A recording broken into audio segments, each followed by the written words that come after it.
Well, come on, all of you big, strong men. Uncle Sam needs your help again. Got himself in a terrible jam way down yonder in Vietnam. The West has always drawn dreamers and misfits looking for somewhere to redefine themselves. For generations, the San Francisco Bay Area at the edge of the sea has been that place. Even today, San Francisco, Oakland, and Berkeley are natural homes for new ideas and social upheaval. And in the 1960s, the Bay Area was the eye of the storm. If this is designed by some to be a confrontation, then we might as well have the confrontation and get it settled once and for all. Ronald Reagan, then governor of California, sent in the troops to Berkeley to gas the kids at the university and People's Park, showing just how far the establishment was willing to go. When punk rock emerged, it would define itself not only in sneering opposition to the system, but to the previous generation's counterculture as well. To a lot of people, punk rock is just a bunch of loud music and louder fashion. But to those who live it, it's something more. It is a conversation with society, and often it's an argument. To me, the beauty of punk when it happened in '77 was it marked the rebirth of the spirit of rock and roll. I was already listening to Patti Smith and Brian Ferry, Lou Reed and stuff before punk happened. But then we heard about this sort of crazy British scene where people were tearing up their clothes and safety pinning them back together. We loved it because it was something new, fresh, that wasn't the Eagles, wasn't Led Zeppelin, and wasn't Saturday Night Fever. Before the Ramones, that shit did not exist. Speaking for me and the guy in the fastbacks, Kurt, or people my age, from our age group, who have been rock guys from the 60s or the 70s, you know, even if it's just Aerosmith, Kiss, Black Sabbath, Led Zeppelin, always to cut your eye heap deep purple, I could go on for hours. And the Ramones come out, it's like, what the fuck is this? Where's the drum rolls? No guitar solos? Fuck you. That's how radical it was. It had never existed. If you talk shit about the Ramones, at least give, if you don't like the way they sound, give them respect for completely reinventing rock music. That shit had never been done. In San Francisco, rock promoter Bill Graham built an empire on nostalgia for the 60s and became the unrivaled king of the live music scene. But they're really the cheese that the mice are coming towards. They're the draw. And gradually, I got to realize what an awesome power that is. When punk rock exploded on the world stage, the ripples quickly reached the Bay Area. And despite Graham's outspoken distaste for it, punk culture found fertile ground in the city by the bay at a Filipino restaurant called the Mabuhay Gardens. The Mabuhay Gardens was the only club. It was the only game in town. Nessa Kino owned the Mabuhay Gardens. It was like CBGB's. There's no other club in San Francisco that would book punk shows. Dirk Dirksen, who was the sort of ringleader of this venue during that time, really started it with a bunch of strippers from the Mitchell Brothers. I guess he was a TV producer. He looked at it as showbiz. And, you know, most of the kids didn't. And most people they just get shocked when they see the little boogers walking around, you know, with whatever. And they're saying, oh, this is the end of the world, and it isn't. He took on the punk persona just so that he could fit in with that place and clear the room of all these freaks. God bless you, Dirk. He was like the Pope, you know, the Pope of punk, Dirk Dirksen. And without him, a lot of these dinky little spitwad bands would never have had a chance to perform at all. California, over Alice, California, over Alice, over Alice, California, over Alice, California. As punk was unfolding in the Bay Area, it got a lot of press. It was always in the papers. I was always reading about a lot of the local bands, you know, Crime, Dead Kennedys, Psychotic Pineapple, The Nuns, The Avengers. There were tons of bands. San Francisco itself was a really, I think at one point it's probably the strongest scene in America.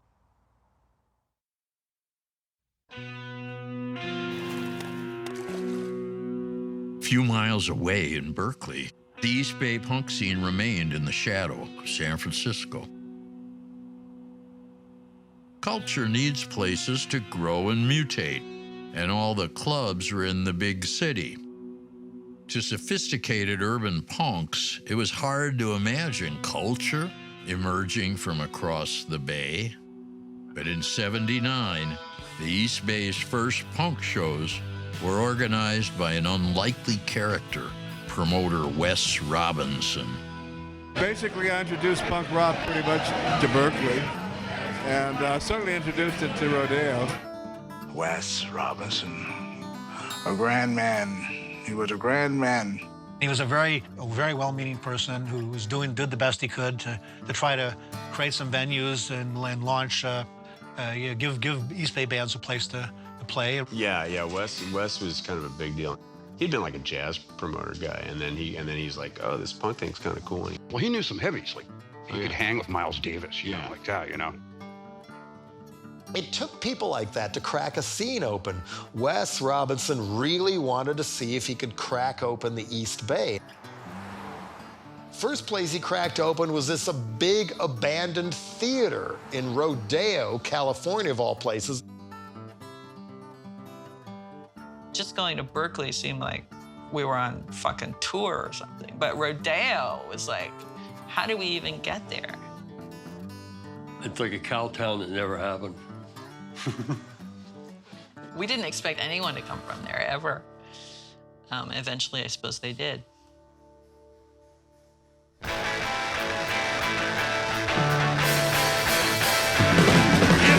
I can't remember what came first, the Wes Robinson shows or when I was asked to come over to the East Bay and be on this fledgling radio show I'd never heard of before called Maximum Rock and Roll. Maximum Rock and Roll radio show goes back to, I think, as far as 77 or so. They really helped inspire people all over, the state who could get them on the radio. Pretty important part of being a punk rock kid in Berkeley in the 80s is that Tuesday nights you go to KPFA, and that's where the radio show is taped at. Tim was a 60s rabble-rouser, so by the time the 80s roll around and Maximum is kind of really starting to spread its influence, it is a youth movement he and Jeff Bale are putting out there as maybe we can change the world in some way, or at least we can make it a less shitty place for young people to grow up.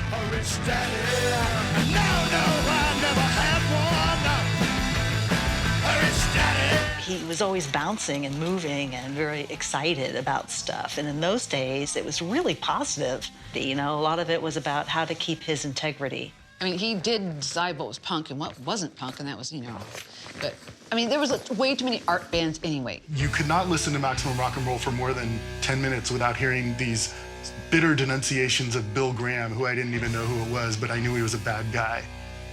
It was quite popular to diss Bill Graham, so he got dissed a lot. He was not punk.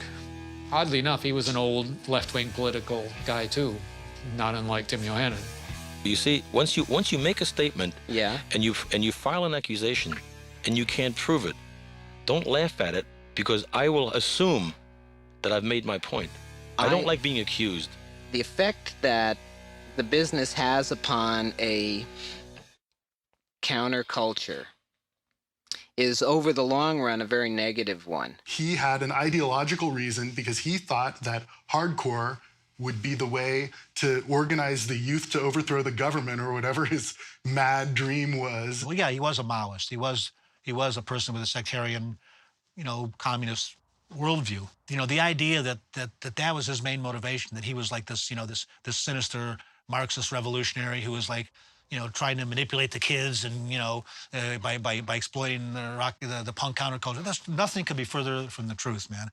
I mean, that guy was a rock and roll fanatic. Gosh, I might cry talking about Tim because he was such a someone who put that trust in you in ways that, especially, I feel like people who gravitate towards punk, a lot of people who gravitate towards punk are looking for that sense of community. I was definitely hooked. He hooked me into punk, and he hooked me into the idea of doing things, not just being a consumer. If it's tough being a teenager in today's world, it can be just as tough being the parent of a teenager. And if one's offspring is also a punk, well, here's Evan White. Well, you better have a good supply of faith, fight, and friendship with your youngster, and also be able to tolerate him or her doing a lot of partying. Punks like to party.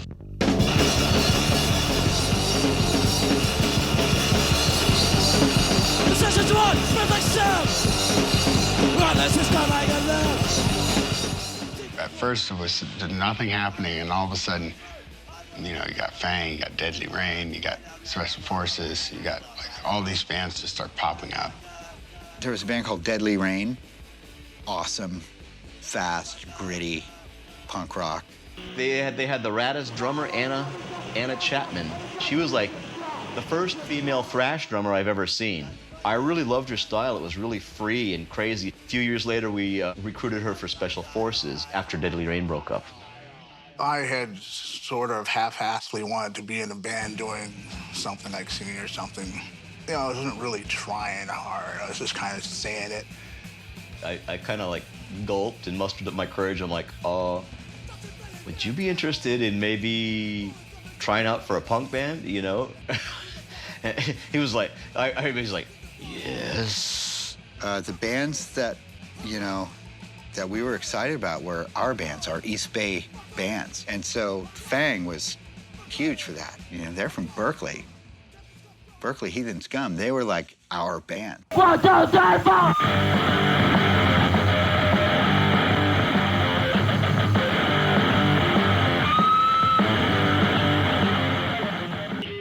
I've known Sam McBride since we were little kids together. And even back then, he was a wild motherfucker. He was a wild motherfucker. Sam McBride was the first person that any of us knew, right? That became a punk rocker. We loved Fang because of their sense of humor. We loved Fang because of their energy. We loved Fang because I can tell that Sammy was a fucking psycho. There's the iconic Sammy look with that horn, you know, that little pointed horn on his forehead, but they also had amazing musicians. Sometimes it's hard to tell how good punk rock guitar players can be, but Tom is one of those like ultra great players. Fang was different in that we didn't play super fast, because I never really got into the hyper speed thrash type stuff. It just didn't seem to have a groove to it. Going to the punk shows early, especially looking like a metal guy, you would get in fights and people would chase you around. So I remember going to see Fang one time at a club called La Peña in Berkeley.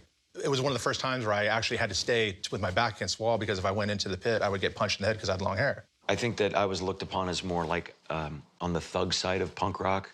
I wasn't really political, and I know that created some problems early on with like maximum rock and roll. Fang almost made me quit the scene in '84 because their shows had gotten so violent and unpleasant. It was ugly. Blood, I mean, literally blood flying through the air. Aaron Comet Bus disputes that, but I remember it, and it was not pretty.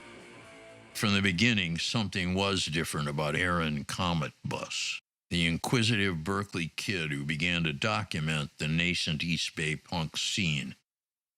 His development paralleled the growth of the local community. I knew Aaron from when I was very little. He basically looked like Jim Carroll. He had this Jim Carroll look from the time he was 3 years old. And then when he was 14, he discovered bleach, and all of a sudden, like, you know, the world really opened up for him. He was definitely the cheerleader for local scene. 1, 2, 3, 4! If he found out that some people were in a band, he was just like, you're gonna get me a song, and I'm gonna put it on my compilation tape. I don't care, go record it in your garage. In fact, he would come by and record it himself in your garage. He was trying to instigate people to play with each other, like, I heard you guys have a band. And I believe Aaron's tape compilations were his most important contribution to the punk scene, right? In particular, the first one, Get Off My Guts. Because Get Off My Guts had Jesse Michaels' first performance. He was in SAG. Dave Ed was in Basic Need. Tom Hammer from Supers and Blasphemy. I was in my first band, COD, Contemplations of Death. I mean, we're 13 to 16 years old. This music that we made in our basements or garages without any parents, without any teachers, that was a profound thing that happened to us at a young age because it made us realize that anything was possible if you just do it yourself. Aaron's tapes showed us that we could reach people with our music, and that's still with me today. He put out a tape when we were in high school called 20 Berkeley Bands. Aaron would make a compilation of this stuff, and then it would live on past, you know, the life of the band itself. Well, Aaron has that tape of like 15 bands from Berkeley. He has all these bands. He comes up, yeah, there's this band, yeah, they live in Berkeley, and this band, and I don't know who the hell. And there's also an album quality tape? No.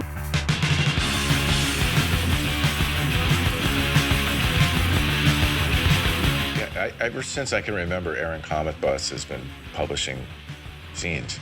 Aaron took this thing to a completely different place and completely different level. The first that we were exposed to, full-on DIY, might as well have been a magazine, but it was still just a zine.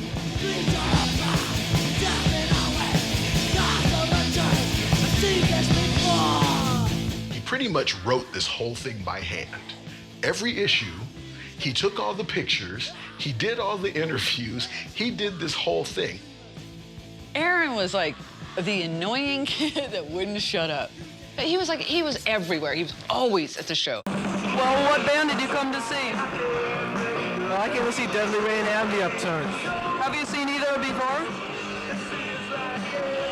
Brilliant thousands of times, all over and over and over and over again. I'll always be singing it. Stupid question, I guess. So why do you want to see him again? Why? I don't have anything else to do. I don't have nothing else to do. Well, that's about 30 seconds.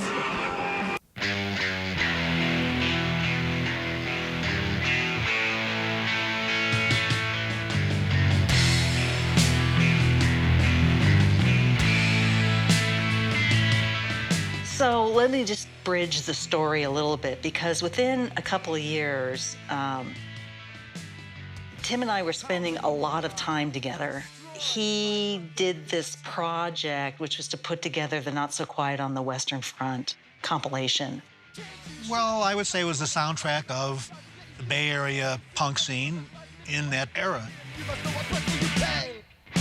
And still, it all goes on around. That collage booklet that all the bands contributed to was considered issue 0 of a zine that was then going to be launched out of the radio show called, of course, Maximum Rock and Roll. And Tim, I think, and Jeff were very much like, and Ruth, I guess, was involved early on. It was like, yeah, we want this. We want to be nationwide. Like Maximum Rock and Roll was actually a larger voice. It was a fanzine that you could go to your record store and get a lot of Bay Area stuff, but they would go out into the country and have like little reporters. I did a scene report from Reno, and there's somebody from Washington, D.C. Everybody was doing this, and that made the world feel a little smaller. At this point, things are starting to brew in L.A., and there was like a hardcore scene starting, you know, with Black Flag, Circle Jerks, and Adolescents. When I heard this music where it was just like, oh, it was like super fast. You couldn't understand any of the lyrics. You weren't meant to understand any of the lyrics. And then there was a whole bunch of guys banging their heads together. It was just like, please.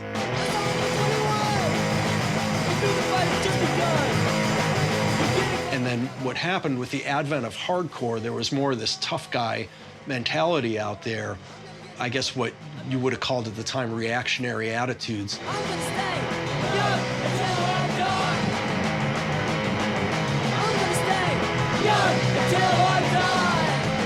It's not about being just a bunch of burly fucking dumbasses. It's about also using our head.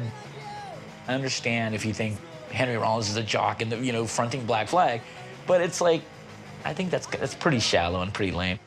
You know, hardcore had taken over, and it was much more extreme than almost anything going on in England or Europe, because the people doing it knew, hey, we're not doing this to get signed to Warner Brothers. We're doing this because we love this energy and we love fucking with people. There are like roving gangs, you know, in the East Bay and in San Francisco. There are gangs of girls that just go to these clubs and beat the shit out of people who looks at them wrong. They scared the shit out of me. DMR were hardcore punks. They were hardcore. The scariest gang in the East Bay was a bunch of girls. It's not normal. Kind of cool. They do things different there. I'll tell you something. Back in the day, punkers got fucked with constantly. You had gangbangers who wanted to kick your ass because you were in their neighborhood. Pickup truck of jocks, like 5 or 8 guys go by and, you know, just pelt you with shit. We were just a group, and then something happened to one of the youngest members of the group. She was raped, and we decided we had to make, I guess, some rules for the group, and the first rule was nobody walks home alone. Violence was taking its toll as the hardcore aesthetic turned punk shows into battlefields. It didn't help that San Francisco was becoming more friendly to big business than youth culture and underground art. People who didn't want to get beat up or ripped off began to look elsewhere for a good time.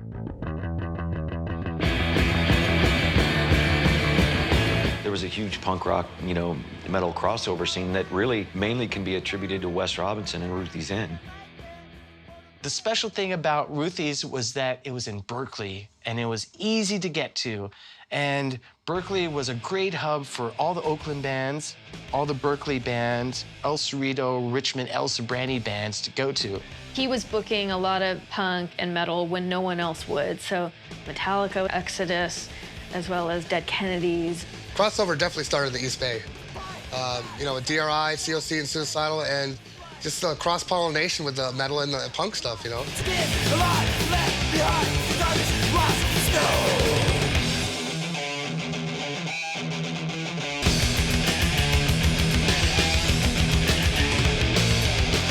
Other than Ruthie's, there was no all-ages spot in the East Bay that was reliable, and Ruthie's was kind of dodgy. It was pretty violent in a lot of ways, you know, it got a little crazy. Especially once, you know, when the jocks latched on to the idea that you could go there and just run around and fight people and beat people up. It kind of got a little ugly. And when you're young and you're stupid and you want a memorable experience, that usually translates to alcohol and violence. You know, it's amazing what a leather jacket will do to you. But, I mean, yeah, I remember going to these shows and being a little intimidated.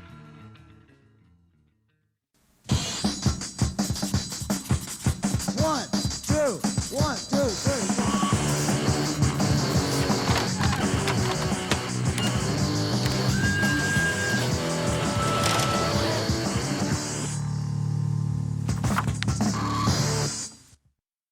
Maximum Rock and Roll was helping transform punk from a sneering fashion statement into a moral and political ethos.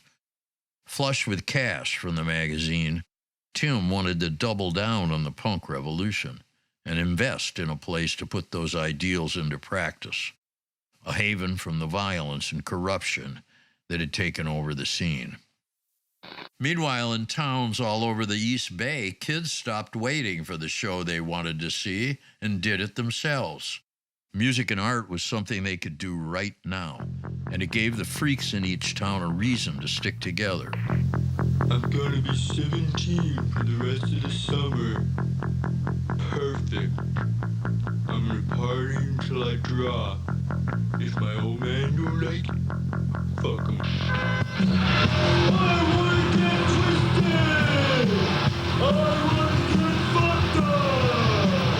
I wanna get wasted! I wanna die! Get wasted! Yeah, I think the thing with Quickway was that we'd gotten kind of sick of the, you know, not just the violence and the closed-mindedness, but like people had gotten so rigid. Oh, you know, if you're punk rock, you should dress this way. These are the bands that you should listen to. You shouldn't listen to that kind of music because it's not punk rock. And I'm sorry, like, I didn't get the memo. The attitude of Quickway was very obnoxious. I would say that first. We definitely had a sense of humor. Quickway was a parody hardcore band. What we were shared with them was just being at like the bottom of the bottom of the bottom of show business. Mr. T Experience were great. They were sort of like kindred spirits with us. I went to UC Berkeley and I was working at Calyx, and Dr. Frank was a DJ there. Always just thought those guys were great. They had a very kind of pop-punk sensibility, which I really liked. They were kind of one of the early bands to buck the hardcore trend and do something different.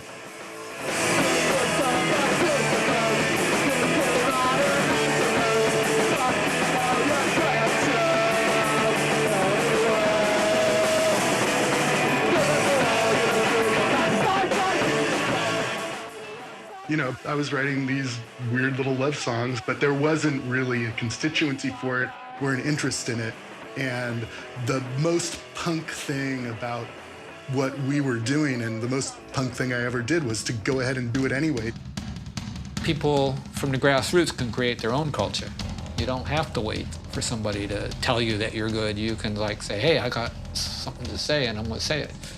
I don't know who thought about it. We just decided, one brain, one mind after the next. Well, I think I got enough space in my yard or the basement downstairs where maybe we could, you know, throw a party down there, have a show there. And it just started happening. We started creating spaces of our own. By the time I was 16 or 17, there were a lot of people living in a warehouse called New Method. Basically, it became like a squat. And they took over a section of the warehouse and did a show space there. We did a lot of super DIY shows. Your mind is restricted from disobedience. I mean, there's a lot of those kinds of warehouses in West Oakland. They would open and shut and open and shut. New Method took no or very little money to put on the shows. Everybody that lived there worked a door. I worked a door. Everybody worked a door at some time and just doing stuff there.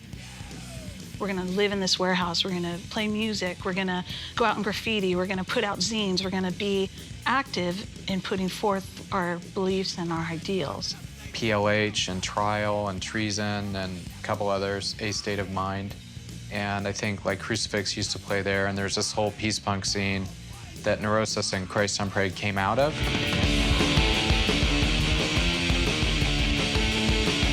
Christ on Parade just had their own sound. They were just chaotic thrash, maybe a little British in influence.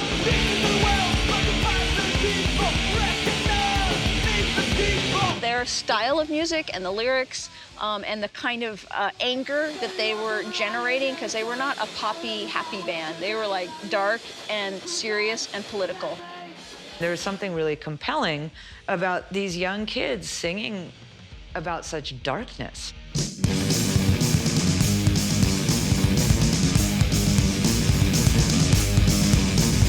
Earlier Neurosis was a lot closer to what Christ on Parade was.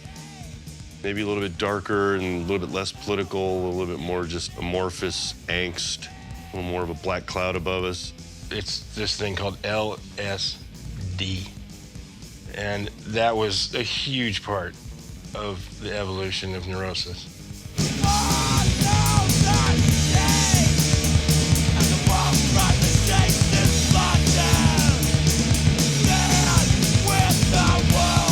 When we first started, even though we started as a three-piece, we still, in our minds, we were going to add keyboards, we were going to add visuals. We wanted to do all of that. We had that all in our heads in the first 2 weeks of the band. They were a little ahead of their time, though. I think they caught on in their own hometown first, and it took a while for everyone else to realize it.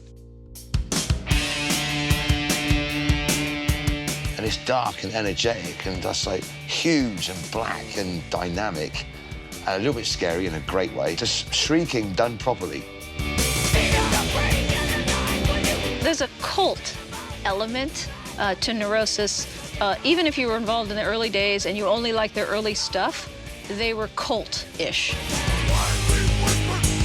There's this intense sense of fucking doom. But the thing is about it, it's fucking beautiful.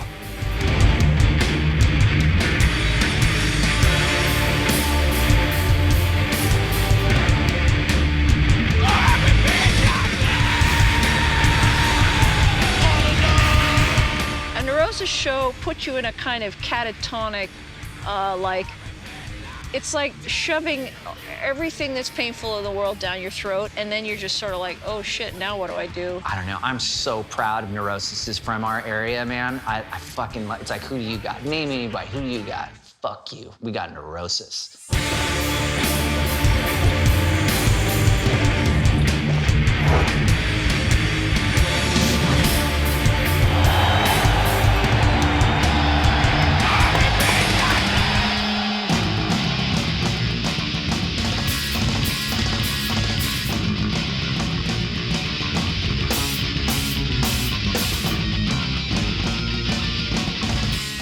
Well, I think skateboarding, I think that was definitely a big part of the East Bay scene, you know. I think we all skated. Skateboarding for me early on was just skateboarding the streets and skateboarding in Berkeley, and you naturally gravitated towards Telegraph, and Telegraph had the punk rock record stores, and that's kind of where you began meeting like-minded people. So getting out to Telegraph, learning new stuff, but getting fanzines, all of a sudden you were connected to the real world, because there's no other way to find out about stuff. Yeah, I mean, we were kids. Telegraph Avenue was a mecca, right? I mean, everything was there. The record stores, punk rockers, I mean, all the Berkeley freaks, all the burnt-out hippies from the counterculture movement that kind of like hit the ground. They were hanging out. In my opinion, Telegraph Avenue was the coolest place on the fucking planet, man. You know, the UC system was kind of almost like a socialist utopian experiment. Like, they would really give kids a long leash to do stuff. And so, you know, a lot of kind of punk stuff happened under the auspices of UC Berkeley. Barrington Hall That was a key place where it was all ages. It was insane. It was college housing, dorm. It was crazy. Some shows, I remember going to see Flipper play, and they had a huge punch bowl with acid. I like Barrington because you could go there, take some acid, you know, drink some beers and not have anyone fucking with you. And everyone was Looney Tunes, so it was cool. You could just be Looney Tune too.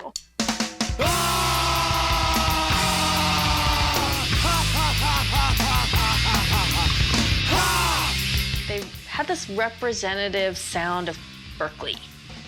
And somehow they managed to take all the Berkeley vibes and put it into a punk band. We're really kind of doing coffee, cigarette, donut, sometimes LSD, sometimes not, but like in an intentional, recreational, organized manner. Really involving more effort than most people put into their 40-hour-a-week job. My first impression was this has to be the poorest band I've ever seen in my entire life. I've never seen so much duct tape and cracked cymbals. They would just stop and you just hear feedback because, I don't know, they just had not very good equipment or just too loud. Yet there was something about them and their melodies and their songs, even though it was so noisy and really hard to hear, always kind of came through. Aaron was a genius at writing lyrics that were catchy, they rhymed, they were nostalgic, they were sort of heartbreaking. But Jeff had a totally different approach, and his were more these cries for change. I think Jeff took life very seriously, you know? When I knew him, I mean, I know that he had some rough times. You know, he was thrown out of his house. There was a period when I knew him that he was homeless. But yeah, he had very strong convictions about politics and music. Definitely the soul of an artist, you know? You know, when I hear Crimpshrine singing a song called Walk Away, that was perfect for me because I had gotten in so many fights and I was getting to the point where it was like, kids are getting way bigger than me now. Now I'm just getting picked on or I'm fighting way too much. There's a smarter way, and other people feel like me.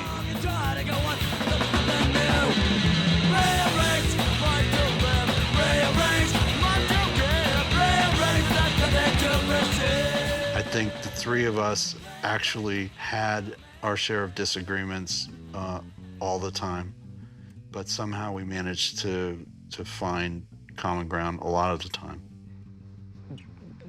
Band and community were all one thing, so it wasn't just like, oh my gosh, Crimpshrine is playing. It's like, oh my gosh, Aaron, Jeff, and Pete's band is playing, you know?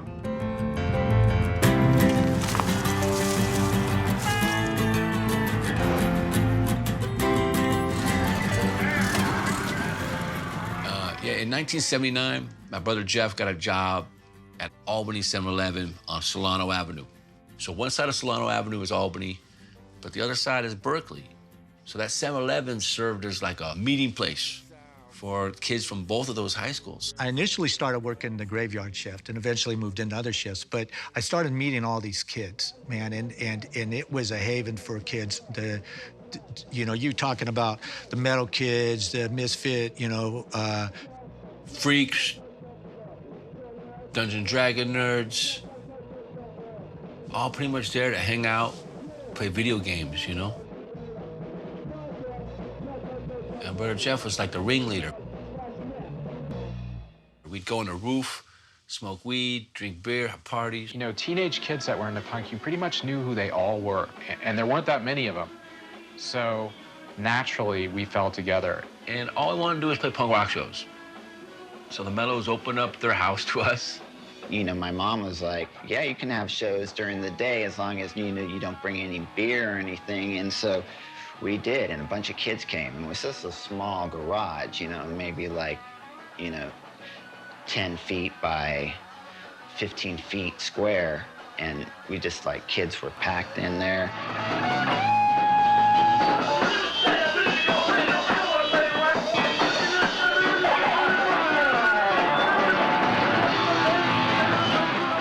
That's when I met Aaron, and Crimpshrine played the first show, and Soup played the first show in my garage. And from there, you know, the next show, I think I had Basic Radio played, and that's when I met Tim and Matt.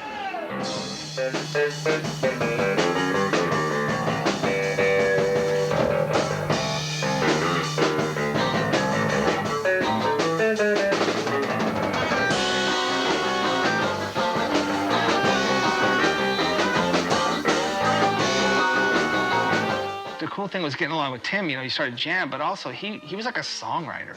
You know, he'd come up with these riffs and he'd come up with these melodies. The main problem Basic Radio had was there was no real place for us to play. And I think all these kids just wanted a place to play. The important thing was hanging around and just having something to do. I was fine, like, you know, washing dishes and working on a cooking line if I could, you know, go play music. I mean, that's what I wanted to do. You know, and if there's no place to play, but that's what you want to do. You want to play in front of people, you know? It's like that's the whole thing. You know, if there's no place to play, it sort of sucks. And that was frustrating. That's like 1985 to 86. I took the little money I had, jumped on a bus from Oakland to New York City, took 3 days, and I was thinking maybe I'll never come back, you know?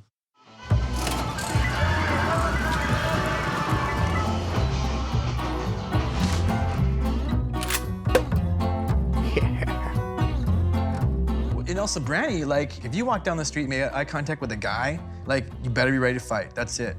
Fuck, if you're just like, howdy doody, neighbor, he'd be like, fuck you, faggot. You know, it's like, it's on. You made eye contact with a guy. It's like fucking bears or some shit. El Sobrante, Pinole, you know, the main kind of feeling was like, this is a great place to get out of. El Sob's a weird place. It's Kansas in the middle of the Bay Area. And, you know, you're talking 10 minutes from Berkeley, 20 minutes to San Francisco. One of the big downsides of looking weird or anything in Pinole and El Sobrante was being chased by the white supremacist gangs who, you know, if you had long hair, hey, hippie faggot, we're gonna cut your hair, and... Bro, you know, we used to call them the Gravy Boys, all right? We used to call them the Chets. I got harassed by those guys so many times. Easy target. I was the kid who listened to acid rock. And there's that acid rock freak, you know? Bust him up. So they just run up, punch you in the side of the head, and be like, freak, get off my street. It's like, what are you gonna do? You know, fight 19 guys? I, later in life, learned how to do that. I don't know what the fuck their deal was, what they were on, whatever. They were just like hateful motherfuckers. And they had this thing called the War Wagon. It was an old Ford panel van. It was black and it had a spider web spray painted on the back corner of it. And they would just like drive around and they're like, hey, faggots, you know, and like really try to run you over. I don't know that story. The War Wagon. They're fucking making shit up. Isocracy was the band that let you know more than anything that you could do it. And that no matter what you did, it was music. So that was really freeing. We honestly didn't know how to play our instruments in Isocracy. Oh, I knew. I knew we were terrible. I had no delusions. I knew exactly how bad we were. I would stand next to Lenny, and Lenny would step on my foot when it was my turn to start singing, and then when it was time to stop, he'd step on it again, like a guitar pedal, you know? Isocracy drove me around El Sobrante and San Pablo. I'm like, this is a whole different world. I don't know this place. They were like, that's where Metallica live, and I'm like, who's Metallica?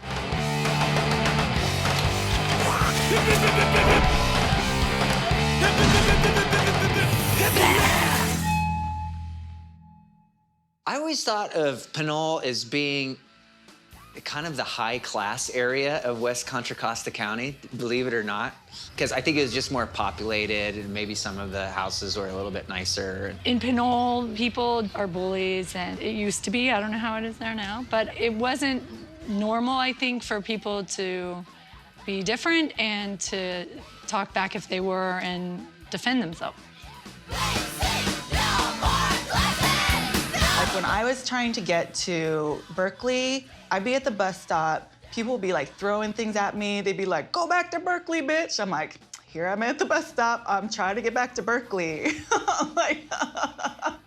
Pinole Valley High is the scariest fucking place on earth. That lockup, that front gate lockup is like, oh my God, this is one of Satan's hellholes. When you're forced to see each other day to day, like you see each other's dreams, like I want to be in a band, I want to get out of this town kind of thing, or whatever else, you know.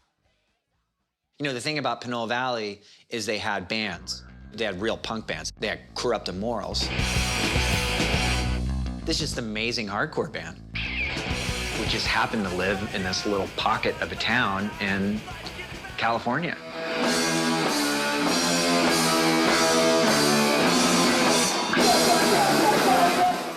Comfortable Walls had this raw, fast, authentic take on punk hardcore that was very attractive to me.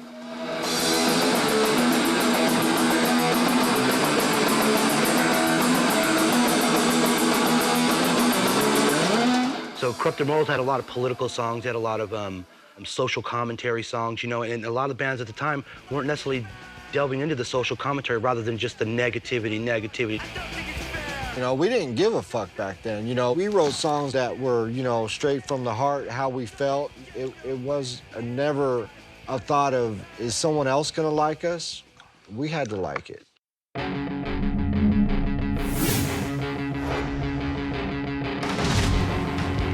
Rodeo and Crockett and Port Costa, that's the package where it's not quite redneck, it's not quite California, it's somewhere in the middle. It's not really suburban either, and it's not really urban. I mean, Rodeo's unincorporated. It doesn't, you know, there's no police station, there's no fire station, there's no mayor, there's no nothing. There's nothing. Pinole, the part of Pinole where I grew up in was like pretty busted, but then we would be like, oh, Rodeo. Maybe it's like the closer you get to the refinery plant, like the more like degraded things would seem to us. Me and Mike met in the 5th grade, and so we ended up in the same class. At lunchtime, we started talking, and we started talking about music. The first conversation we had was about writing a song. And I just said, he knows how to play a couple of chords.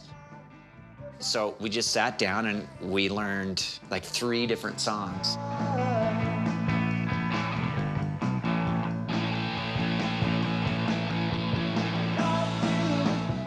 And then my brother played drums, so he would come in and sit in with us. So it was really convenient to have my brother in the house, too. I played with them. I can't remember who their drummer was. They were almost like Spinal Tap. They had these blow-up drummers.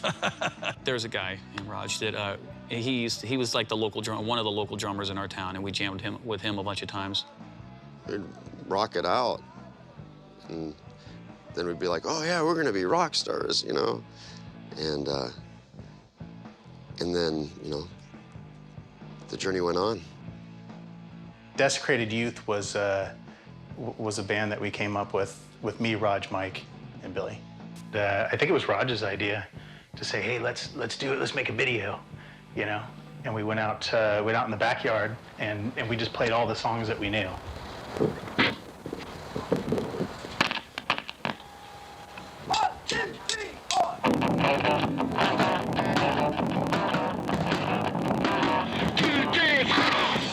We were looking for a place to play, and we knew that we were not going to fit in at school or anything like that. Billy, he wanted to get out of Rodeo probably by the time he was 14, 15 years old. He just didn't feel like he was fitting in anymore with the crowd and the high school. You know, in Rodeo, there's just nothing. And I think that's when I started getting more and more frustrated. The options, when you're in that far away of a town, are really far and few between. And you just want to like play with anyone you can play with or get into whatever you want to get into. And I think they really wanted to start playing in front of an audience, experiencing that. I wanted to play music and play in bands and stuff like that, and there was no outlet for it.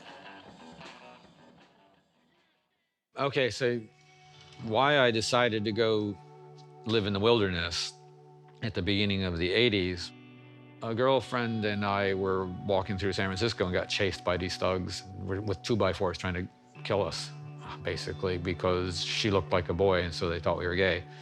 And I had been kicking this around for a while already anyway. I want, you know, to go off somewhere, back to nature or whatever. And I says, that's it. I'm going to go start my own city. I'm done with this place. And one of the weirdest dudes on the mountain was a guy called Lawrence Livermore, or Punker Larry, as my dad called him. Punker Larry's house was on a different hill than our house, and then there was like a creek in between our properties. And we hear like this really loud, noisy, like aggressive music coming like from his house. It's like, wow, that guy's got like a band, you know? And you know, I remember my parents saying, that ain't music, that's crazy, those guys are nuts. People who came in on that side of the mountain were more hippie-oriented. more dope growing oriented. And that's where Larry was on that side, and that the people in town, they did not care for him, were these goat roper rednecks that have always been there. They took their living out of the mountains by cutting it down. None of the adults or even the teenagers on the mountain had any remote interest in playing punk rock. And I said, I wonder if that kid, he's supposed to have some musical ability and he likes to make a lot of noise. He's very rowdy and has a show business instinct. Why not? Let him try the drums.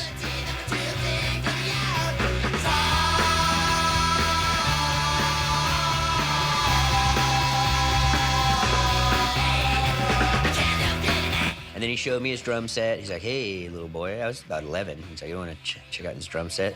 So I was checking out. I was like, yeah. You know, he's like, ugh. He was surprisingly well-behaved for a rowdy kid.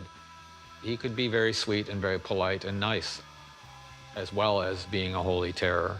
We were not well received. Finding a place to play was ridiculous. We got unplugged and beat up for trying to play. Within about a year of the Lookout starting, I started looking for places that we might be able to play down in the Bay Area.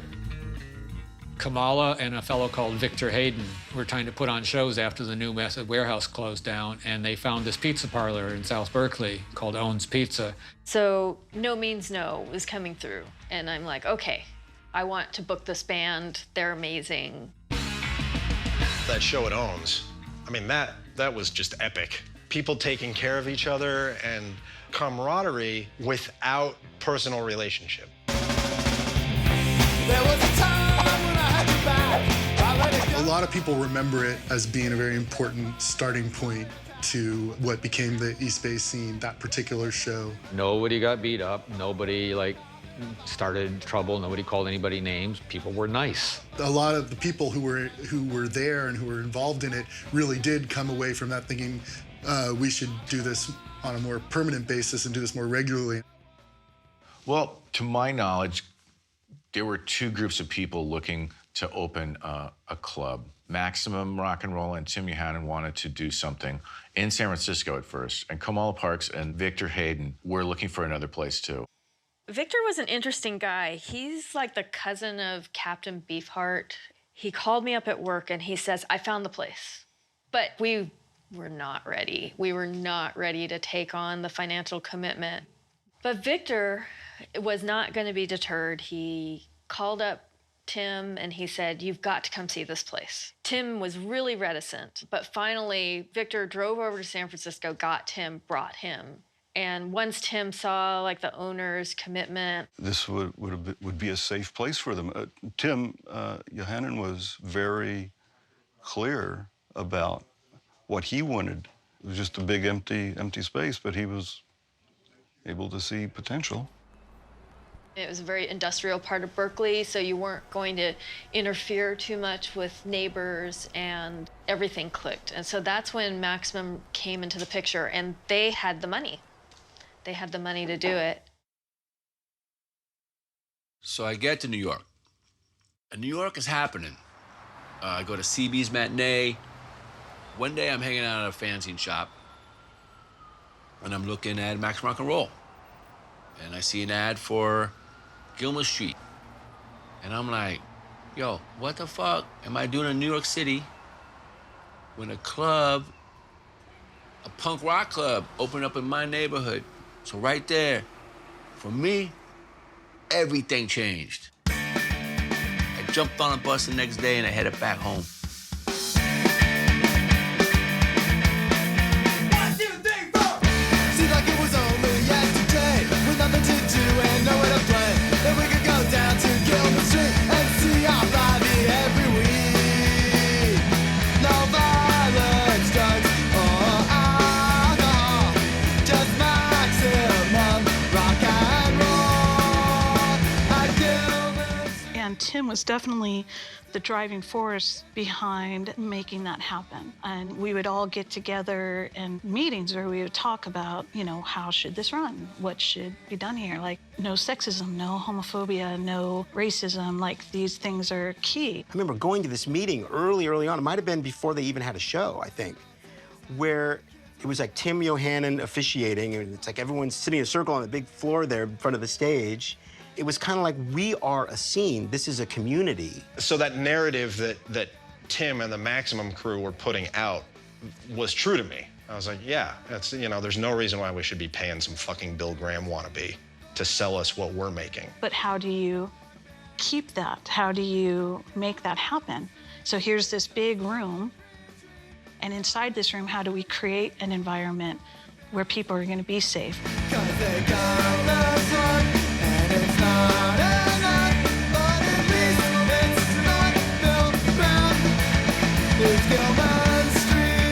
People that were really in it for the punk rock movement and just to run the place, nonprofit, and to really give struggling bands a chance and not be like, you know, oh yeah, what can you do for us? Can you bring people in? It's like, just give everyone a freaking chance.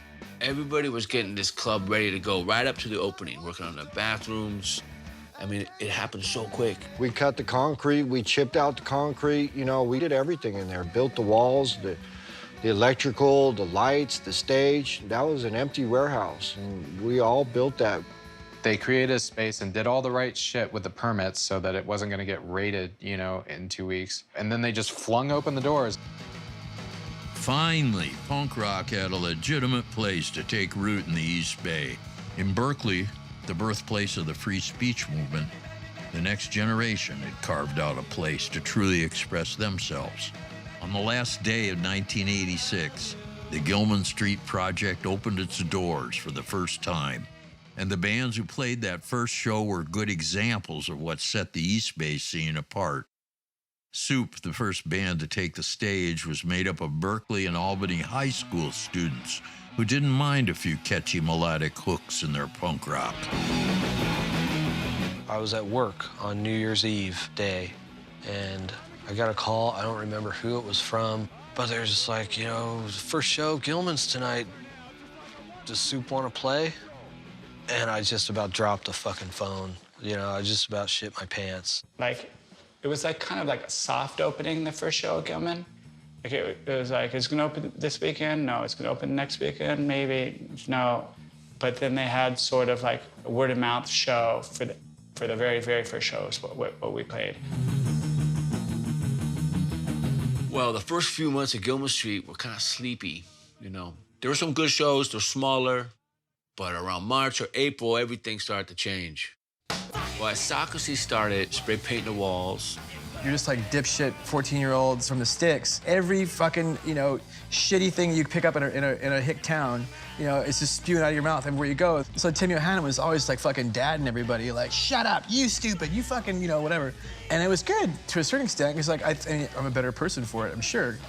But at the same time, it was like, you know, fuck you, old man. Like, I rode up on my bicycle fucking, you know, 2 hours to get here, and I'm gonna go drink a beer in the creek and then come back here and pull my pants down and whatever. And it was as if the East Bay kids threw a mutiny, and we took over the club.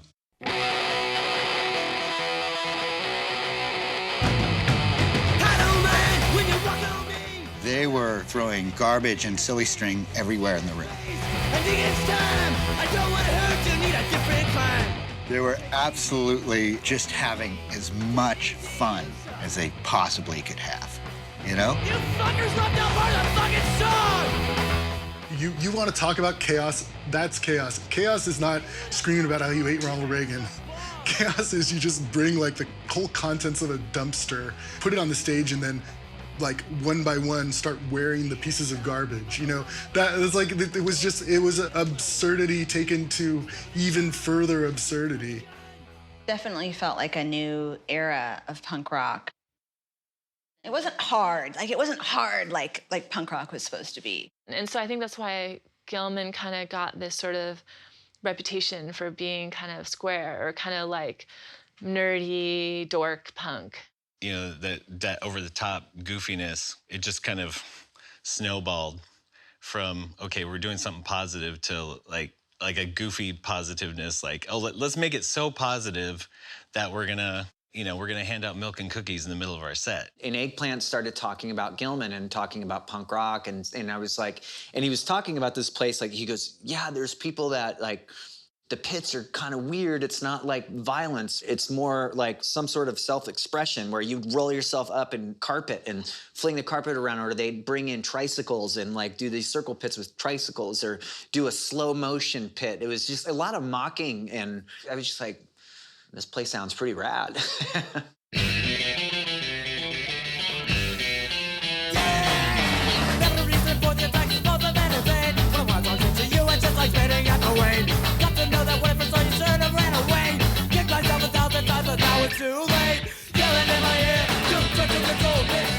Operation Ivy was so energetic and so sincere and so incredibly transformative.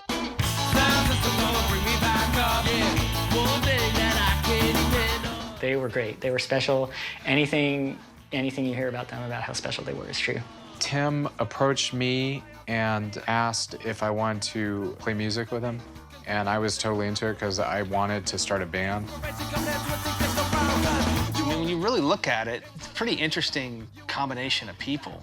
And it just sounded good, you know? I mean, me and Tim had his thing, you know, Tim is writing these like riffs, you know, punk rock riffs, ska riffs. I mean, they had the musicianship going for them because of Matt and Tim and Dave. They had Jesse's incredible lyrics. And once Jesse kind of broke out of the shell and devoted himself to being a front person, then it's kind of a sense of, oh, wow, there's no stopping them. They were just magical.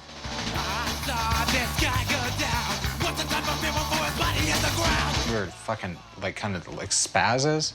And it was, I guess, surprising, and then people got into it. So it was fun. I remember Op Ivy, like, immediately had people on stage. Like, that was probably the first time I'd ever seen an opening band, their first show.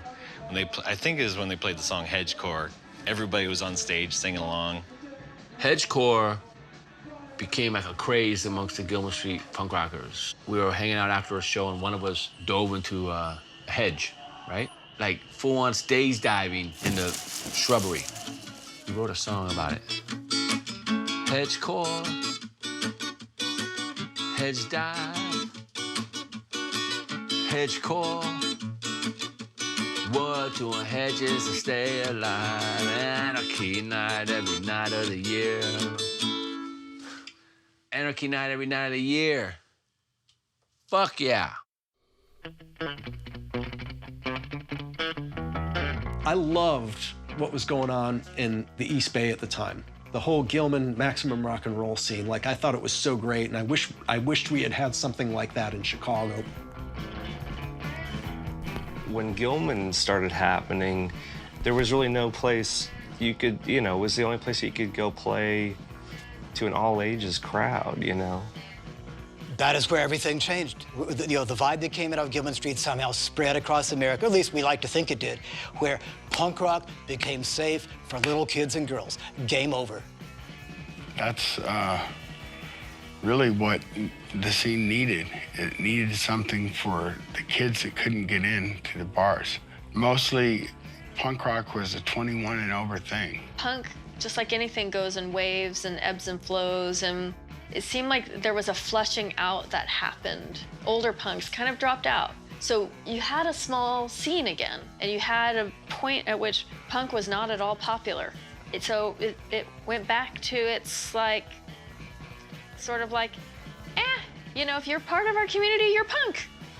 You know, at Gilman Street, you had a kind of a co-op, you know, and people, even if they couldn't afford the ticket for that night or the entry fee or whatever it was, they'd clean up afterwards, you know. There was really a cooperation that you didn't have any of that in LA. Nobody trusted anybody in the, you know, in Southern California. There were rules, you know, they wanted to read your lyrics and stuff like that, and there was no alcohol allowed.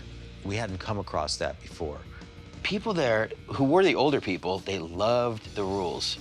Because if you do one thing wrong, then someone was gonna tell Tim Yohannan, and he was gonna put it in the magazine, and then you get banned. At the time, I was like, you know, fuck, Gilman Street's fucking corny. You know, fuck that place. In retrospect, thank God it did come around, you know, because it ended up revitalizing a scene and keeping something alive that had started that was going downhill because we were all so fucked up, you know. Well, the interesting thing about the scene at the time was that all the bands couldn't have been more different. You didn't want to be like anybody else. You wanted to do your own thing, and you wanted it to be different.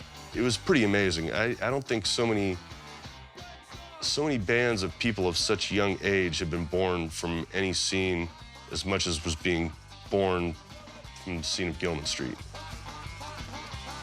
Part of the Gilman was just like really bringing all these things together that were like spread out, and Gilman really like brought it in. And I don't remember there being any particular animosities or issues that people were having with each other, band from band to band to band. You know, it seemed like that, you know, everyone was supportive of each other. I mean, being in a band isn't just about playing punk or playing what you want.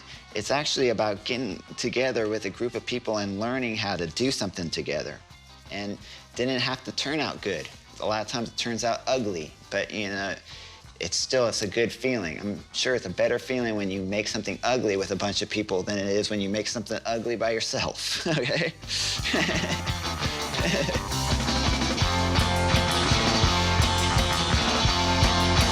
I could go to a show, they would give me some job to do, help load equipment, whatever it is, to get into the show, and it's that sort of complete opposite of other clubs, metal clubs, like the Omni, where it was sell your own tickets or pay to play.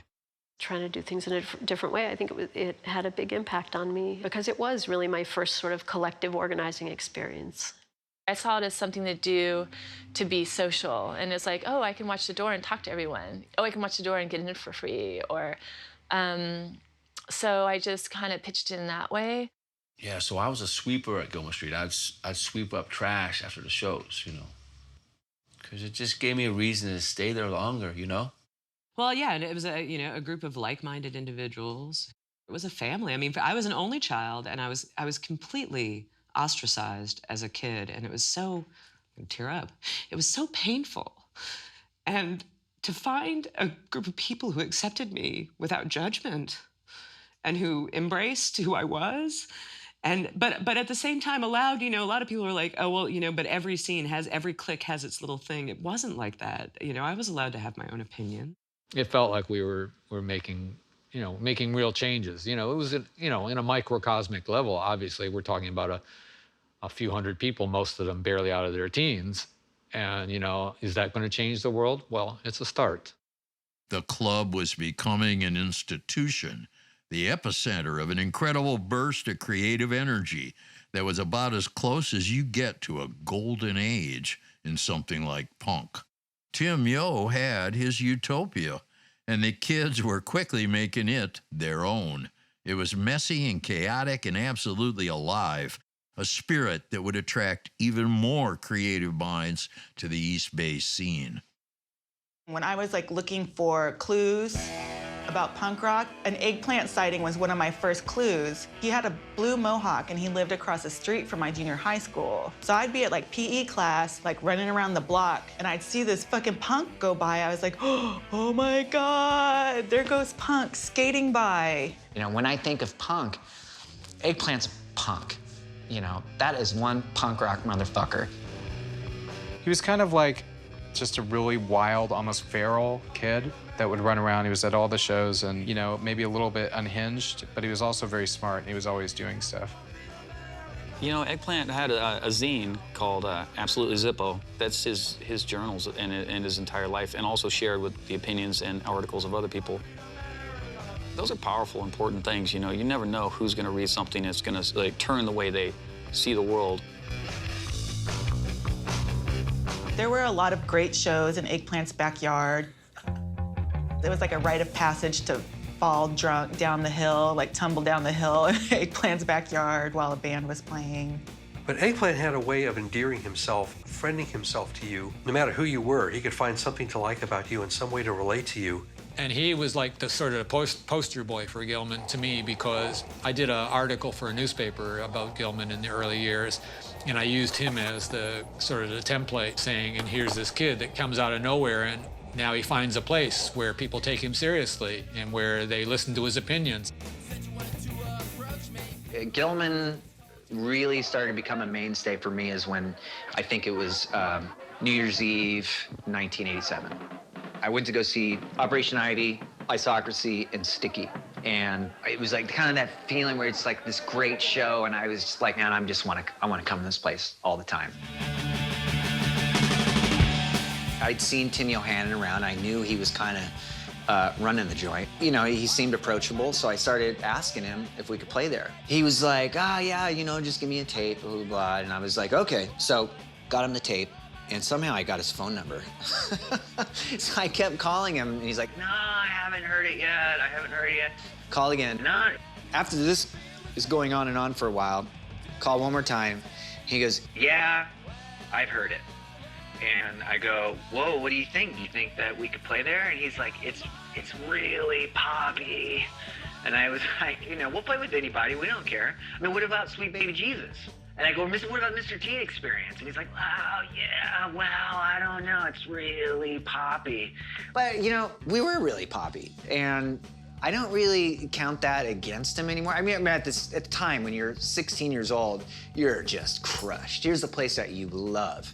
And everyone's supposed to get a voice. Tim wasn't having it. I guess in his mind, they were just too poppy. They weren't a punk band, which was interesting because there were a lot of bands in the early Gilman era that were not punk, that were more funky, industrial, artsy, Sweet Baby Jesus.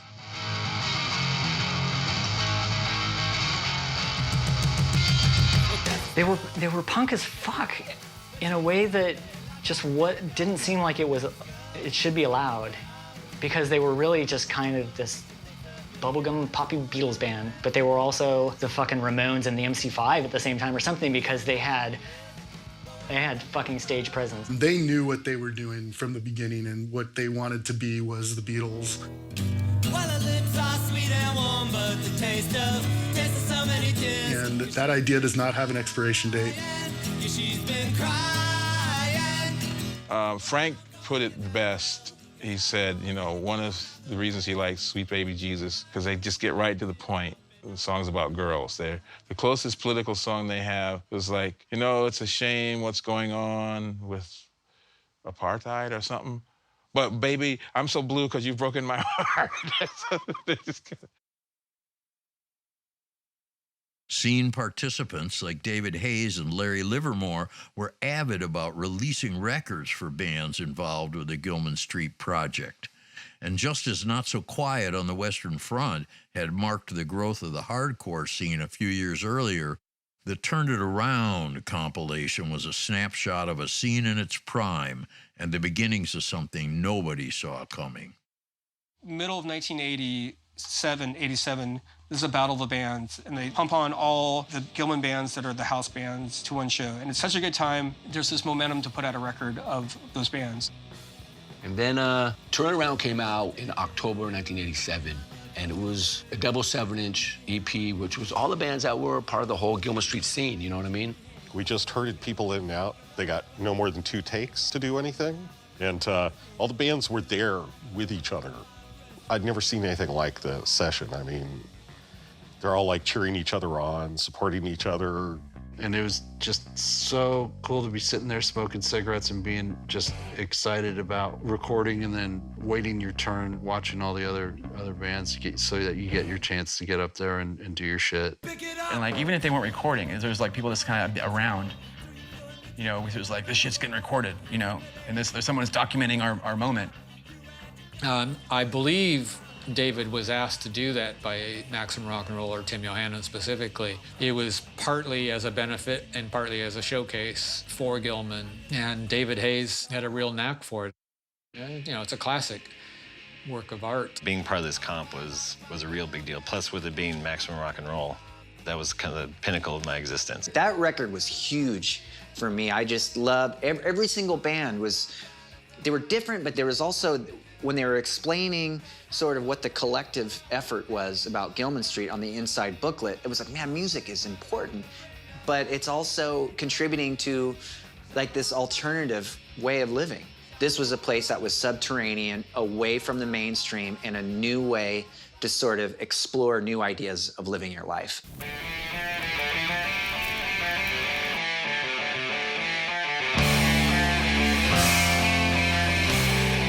If you really want to go back and unfold layers of this onion, Dr. Frank is responsible for all the Lookout era. He taught Lawrence Livermore how to make a record. After we did our record with Kevin Army, Larry, he approached Kevin and said, could you do the same thing for me? And that was the beginning of Lookout Records. That was the first, the Lookouts LP that was recorded. Gilman got more and more exciting. I know I was thinking like, yeah, but maybe I could make records for some of these other bands. And David was thinking along the same lines. When David and I, the first thing we did together and what launched Lookout Records as everybody knows it today was 4 7-inches, and that was Corrupted Morals, Isocracy, Operation Ivy, and Grimshrine. We started working on those in October, November of '87. They came out in January of '88. I mean, if it wasn't for David Hayes and Lawrence Livermore, nothing would have been documented, you know? We just would have been some kids that hung out for a few years, but it would not, the music would not have been documented. What was weird about Lookout Records, right, is they were a local label, and they put out so many different styles based on the geography of the area. San Francisco didn't really have that. San Francisco didn't really have the label, the San Francisco label. But, you know, San Francisco never put out as many good bands as East Bay. There's a quote. I'd gone to a lot of shows at Gilman Street, like a packed Op Ivy show. I knew from just the way people were reacting that this was going to be as big a memory for them as the Avengers shows I saw at the Mabuhay or the Bad Brains when they first hit town, or so many more. This was what was going to be it for another generation. Like, they just had it all. You know, they had they weren't just punk, they had the ska thing, and they looked great on stage, they sounded great on stage. I liked all the guys in the band, and, you know, Tim was just such a charming, cool fucker, you know?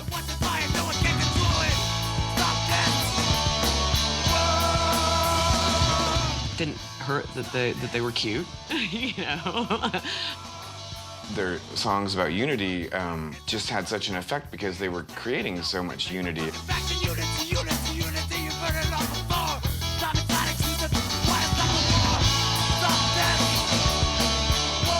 The traditional ska scene, like, you know, at first being a little wary and then all of a sudden, like, embracing them. And so you'd go to Gilman Street and there would be a bunch of people in suits and ties. I mean, it was a testament to, like, what those guys were doing and how unique it was and how kind of universal it was. We had already toured a few times, and everyone asked us about Operation Ivy. Like, every single person was like, have you guys played with Operation Ivy? And we're like, yeah. Like, oh my God, tell them to please come out. Come to New Jersey, come to here, come here. There had been East Bay bands that toured before, but Operation Ivy was the first Gilman Street band to tour, you know? And it was booked by Kamala. She was a trailblazer with that whole punk rock circuit. I mean, a trailblazer, for sure. Every good scene has somebody like that who just makes it their business to take care of bands and make things happen, and that was one of the things about Kamala, and yeah, she would have been thinking more about the bands. I call it disaster. Down here, the kids go faster, scared. It's killing a bone. Pack of wolves that don't want to. Op Ivy was the first band that toured that we knew in our circle of.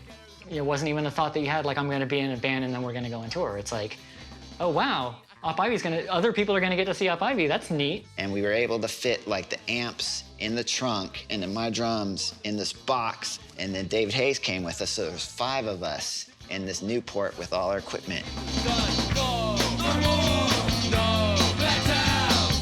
And they were touring in a car with a wooden box on the top of their car, like just with their gear in a box. And we were just like, you are fucking crazy. You people are nuts. We played a show. It was Fugazi, Verbal Assault, Operation Ivy.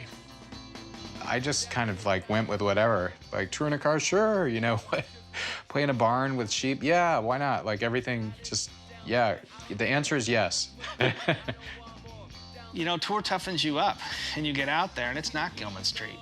You know, it could be some fucked up club the kid's putting a show on in, or most likely, you know, some Betts Hall or this, you know, you gotta deal with all the other, you know, all the bullshit that comes with a punk show in the 80s. After that tour, there was something about that tour that just like we came back ready to record a whole-length album, and we did. And at that time, that's when we started, you know, we'd play a show and it would be sold out. My very early experiences at Gilman, I went there and there was a poetry reading with a rock band and some like hip hop act or something all on the same bill.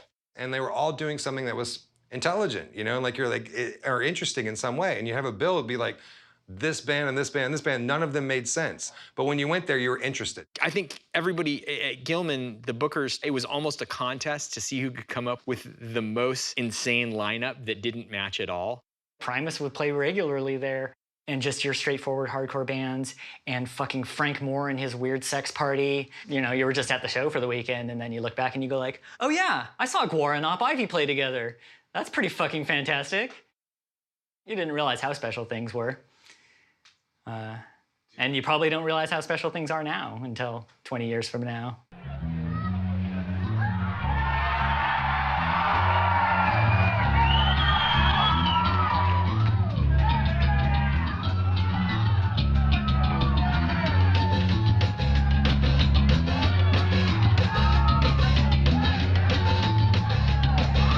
Do you all know this song or something?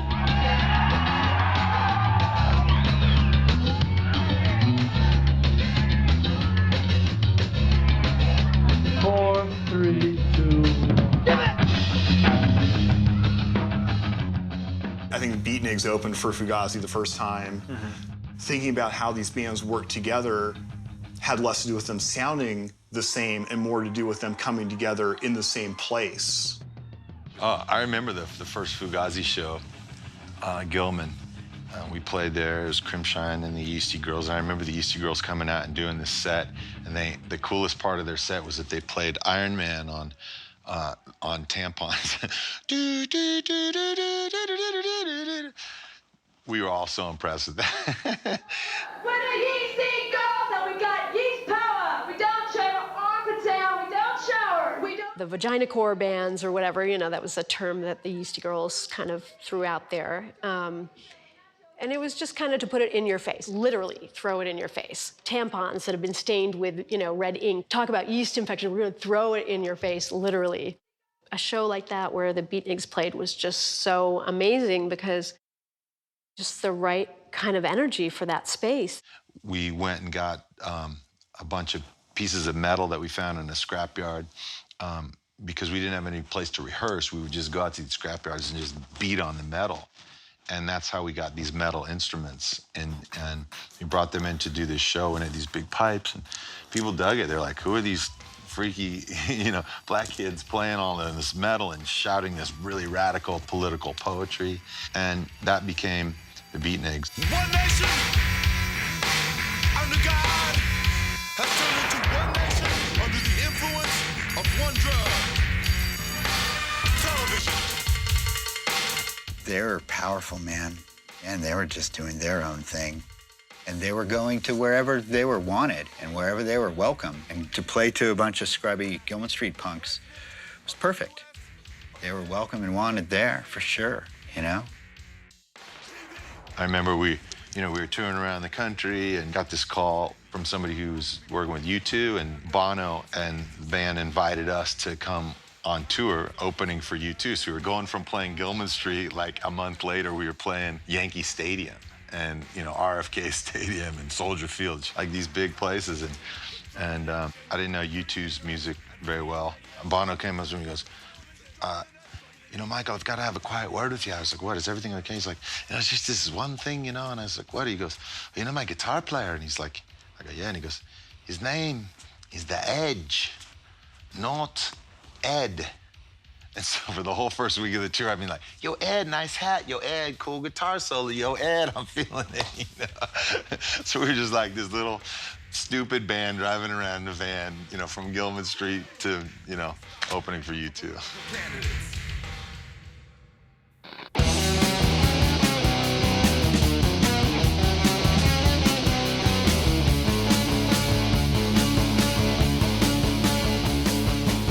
Econo-Christ came to town from Little Rock, Arkansas. As many bands came through, they came through and stayed. The Econo-Christ may have been a bridge Yeah. that then influenced like the next generation of Bay Area punk rock bands after that. Because they were heavy. There was a certain sound Econo-Christ had that we didn't have in our scene. They were Right. our East Coast hardcore band. Econo-Christ changed everything in the scene as far as I could say. And they were like, this place is great. All you gotta do is, you know, stand up and fucking fight for it a little bit. We dealt with rednecks our whole lives and that attitude. We wanted to get away from it. So we weren't about to come out here to the most liberal place in the country and like be intimidated or deal with Nazis or assholes. So we were just like, fuck them, fight them, beat them up.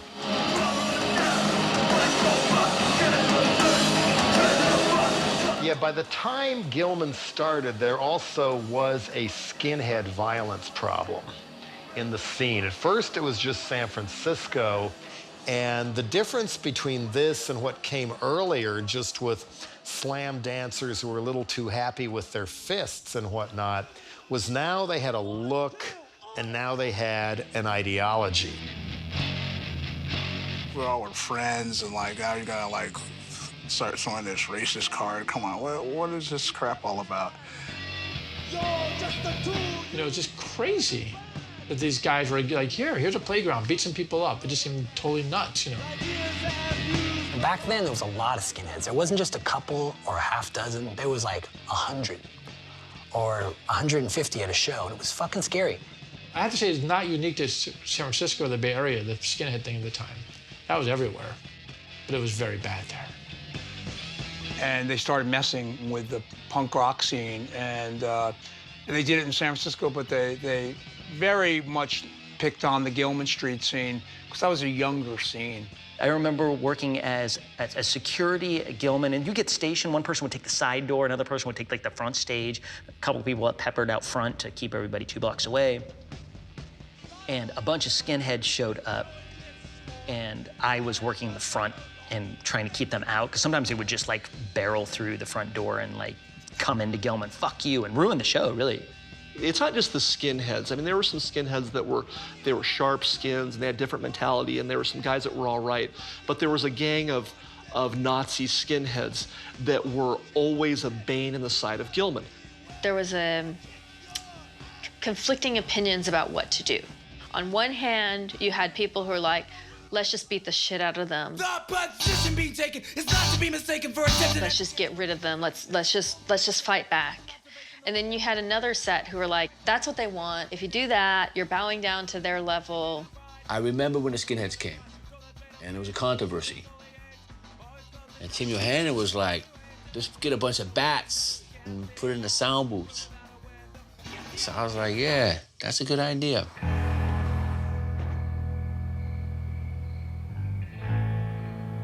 This is not about all skinheads. This is about fascist, fag-bashing skinheads.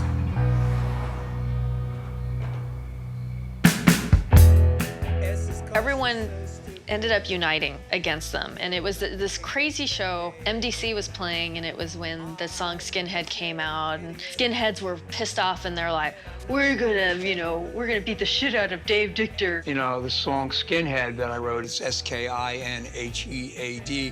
S is 'cause you're so sorry. K like the KKK. I, what an idiot, and you're a Nazi too. H, 'cause we hate you each and every day. A, 'cause you're an asshole. D, disappear and go away.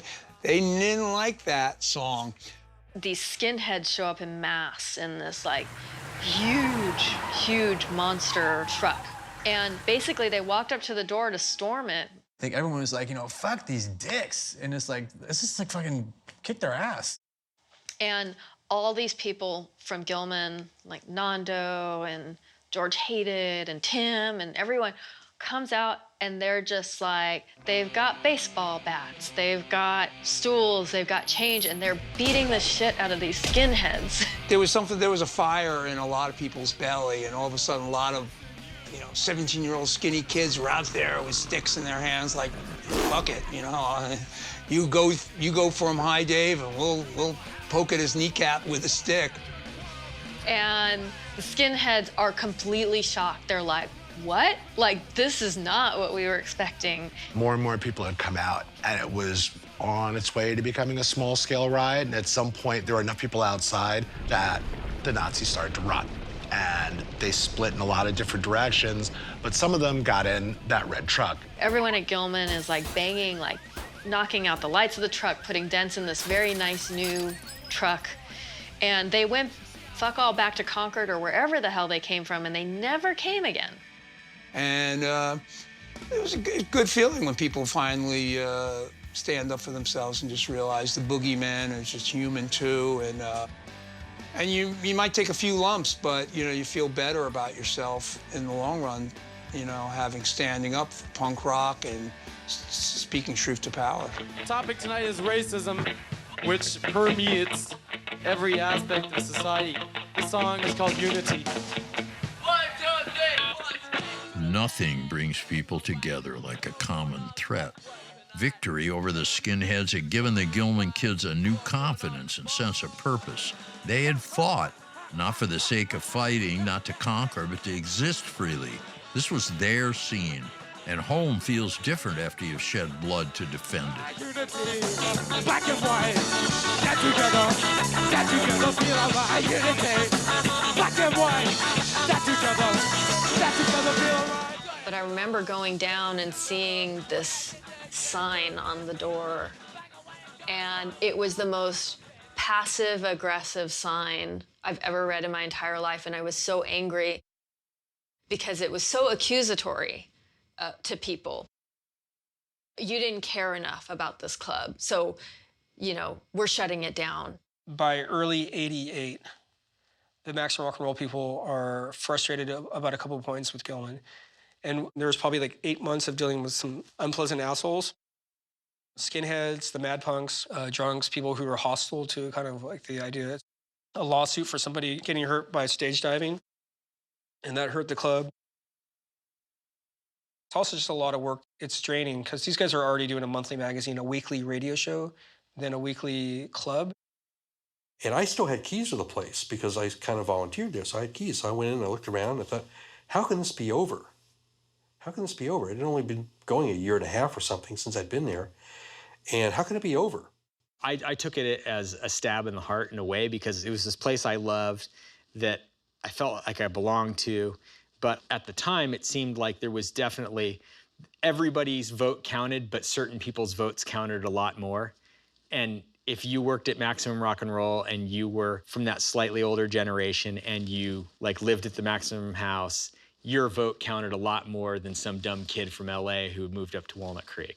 There was a consensus. They hadn't voted, but there was Tim was it was quite manipulative, and I was furious. He's like the dad, and he's like, my son is never gonna be anything. Why did I bother? I remember some phone calls being made, and it was mostly us kids, people like me and Robert and, other Dave and Roberts out there were just like, fuck this. We're not gonna let this go. Someone talks to this club up the street called Ashkenaz, and the person who runs Ashkenaz is this awesome guy named Dave Nadell, awesome activist. And he says, you can have your meetings at the Ashkenaz. We have a couple meetings there. We kind of itemize what it takes to get from the will to the activity of opening the club, which is probably money and other things, the blessings of Yohanan. Well, so when it actually shut down, some of the initial discussions and the motivation of, why should we have some meetings or something to keep it going? It was only like a two-year experiment. That it's a waste to have all that, just go away. Everybody really quickly, it turned into a movement, and so right away I launched headfirst into it. It was probably about 3 months worth of meetings we had where we had to put it all together, have fundraisers. Yohanan's skeptical, but I think he realizes too, it's like you have a kid, you have to let it kind of leave the house and become its own entity, even if you don't approve of it, if it's haircut or if it's choice of music. He wouldn't come to the club for about a year or so. Then I guess he heard what it was like, and he thought, oh, okay, not so bad.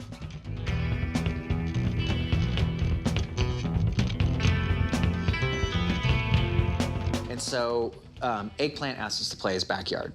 And we were like, yeah, we just got to find a drummer to be able to do it. So we called up Raj, the guy that we have jammed with in the past. Said, dude, we got the show. You know at least 5 of these songs. Come on, you know, let's just jump in and jam with us.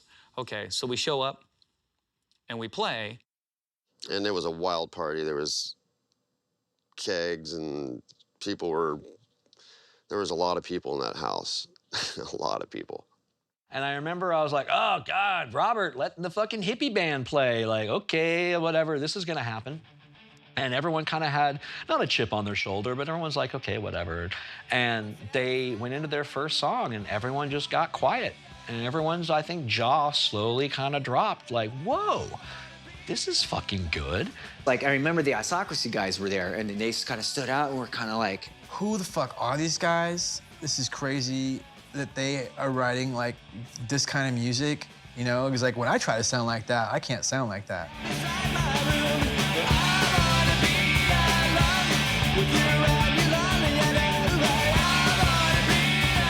And I was just like beyond impressed and jealous and just like in love and everything all at once, you know? And I was like, man, this is so cool. You know, like these guys are into it and these other people were clapping and we just had a really good set.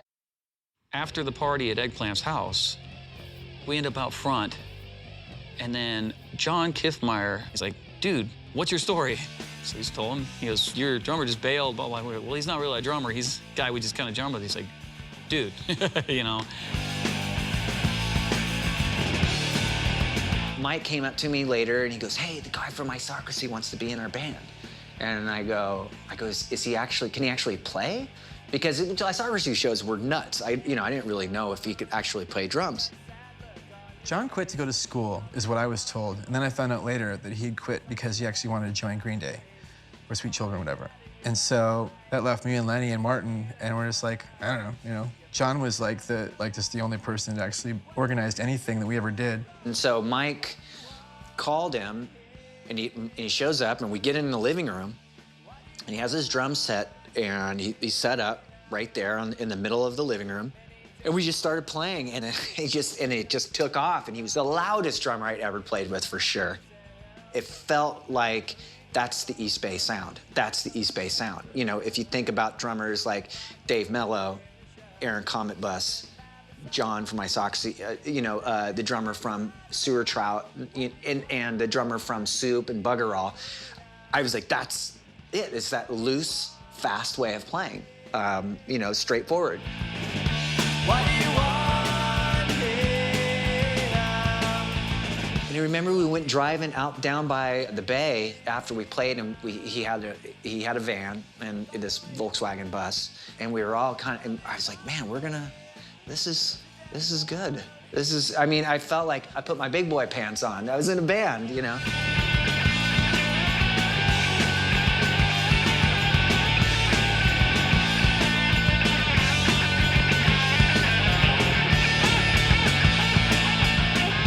Oh, it immediately, when John joined the band, it immediately felt like they just had stepped up a notch. Like they needed a solid drummer. And then John had the connections in the punk rock world, in the underground, and he had a van.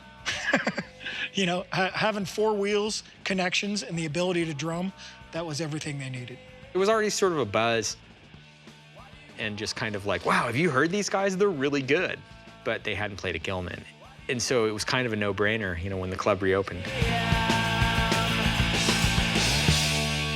Tim was, he was starting to make these really great flyers, and I remember all of us were hanging out in front of the Berkeley Square, and he came walking up, and he had these little flyers, and he was passing them out, and I was like, it just seemed weird to look at it. It said Operation Ivy, and then like in parentheses, last show. I think that guys like that, they were very serious about the art of it. And I think that they felt that the bigger it got, the harder it was to control.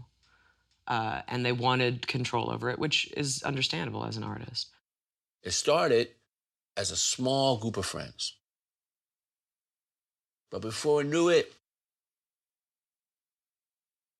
the whole thing got so fucking big. You got 2,000 kids showing up to a house party, and they're like, we we kind of can't do this way anymore. So Jesse and I, we met up to talk, you know.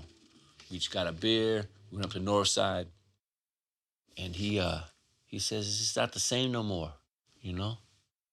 I said, yeah, it's not, huh? And we both came to agreement we should break the band up, you know?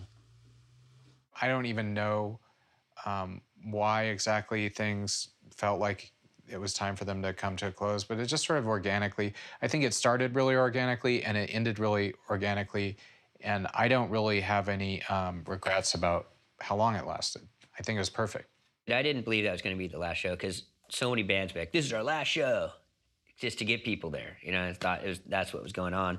Okay, maybe they're just going to make another record. You know, hopefully, you know, that's what's going on.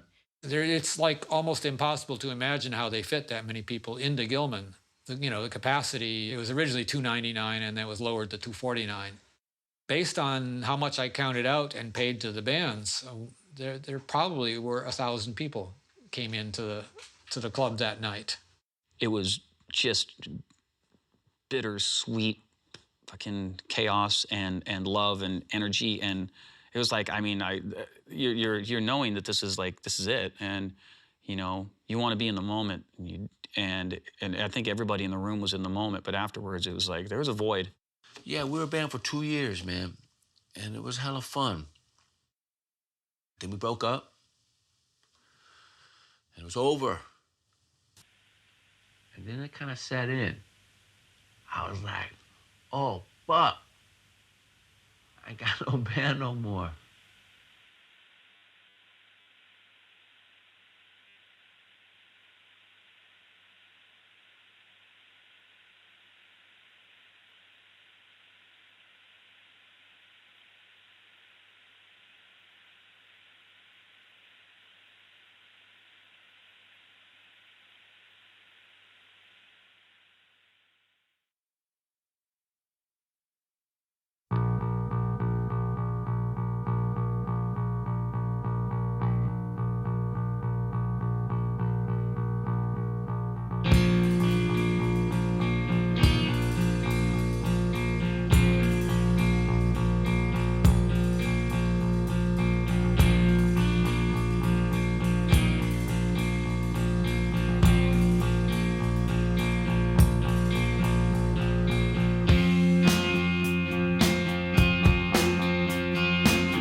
The East Bay punk scene had taken some pretty heavy blows.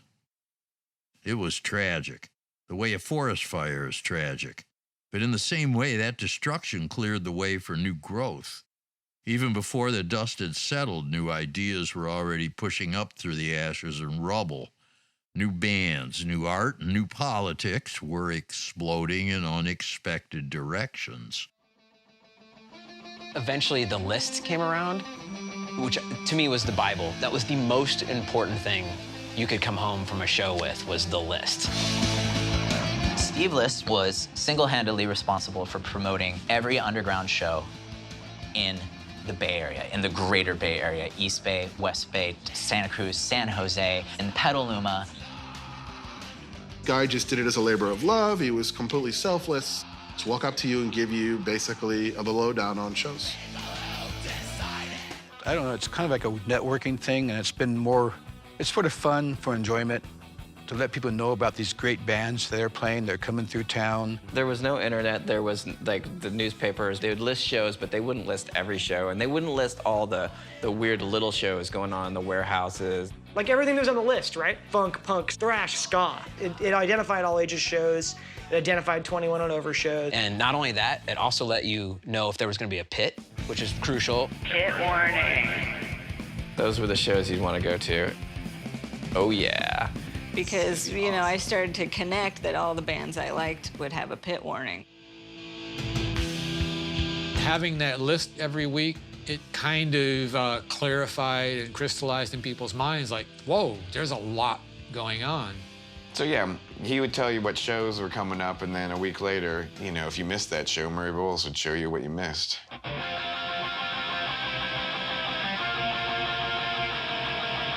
Murray, chronicler of the lost. Murray, king of the bay. Murray, our intrepid reporter. Murray, thank God somebody knows what we did last weekend and has the proof to hand it back to us. He's just a completely like a monomaniacal photographer. Back then it was all real film, and he would take photos like. I tried to take pictures of people having fun or being aggressive, but not being jerks.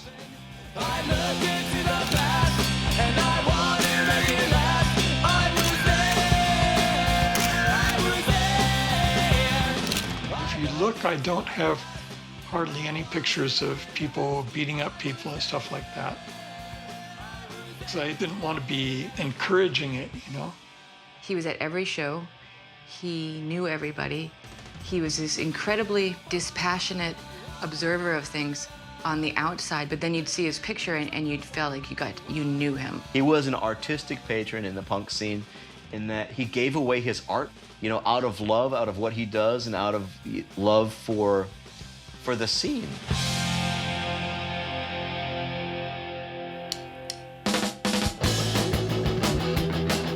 I think around that time, Aaron is like, Kermshaw didn't quite work out. He's gonna kind of work on Comet Bus and make Comet Bus a real entity.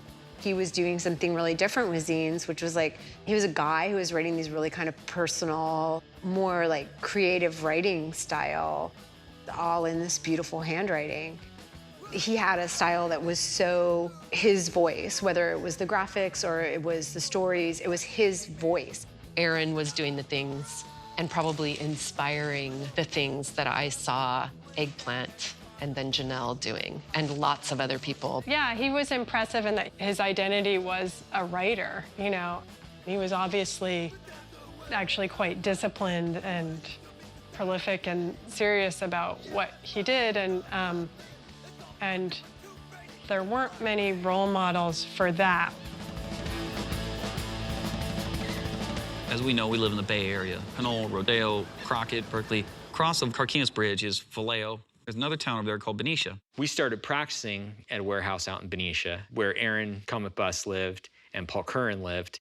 There was a jam room there. It was a place we called the House of Toast. I think that was a big turning point of putting Benicia on the map, because at that time also, Aaron was living there and was doing Comet Bus out of the House of Toast and was writing a lot about Benicia. 1, 2, 3, 4! Monsula could be said to be the first Benicia band, you know, the band that like came out of Benicia, identified with Benicia, that people identified with Benicia. Monsula was like, they were our emo band, right? Their lyrics were personal, you know, because they had songs about suicide and friendship. It was very, you know, kind of crunchy and melodic, and, you know, that excitement and that energy, Paul leaping and, you know, bending half backwards and just, you know, this wiry guy up there.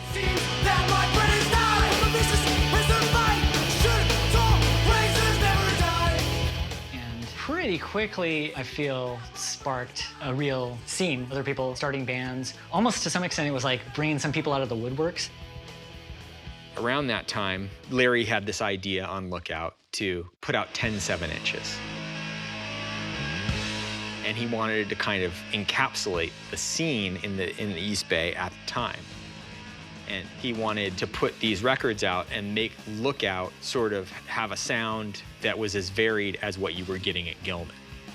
You know, in getting to be friends with Larry, it became clear that he often felt overwhelmed by the work involved with Lookout Records. I think that Larry, however, did view it as something to make a living off of, and I think for David, he never wanted kind of commercial viability to come into play. He really wanted to keep it like a pure, we're just putting out the bands that we like. And so really, I think their difference of opinion, you know, eventually led to the split between David and Larry. And then slowly, I guess, as the, you know, as he and David's relationship kind of ended and their, their sort of partnership around Lookout ended, I got the opportunity to do more. There's no lesson for today. Jake Sales puts together this group with all these other little scruffy little misfits from the Gilman Street scene, and they call themselves Filth. And they write the most filthy fucking sounding songs you've ever heard.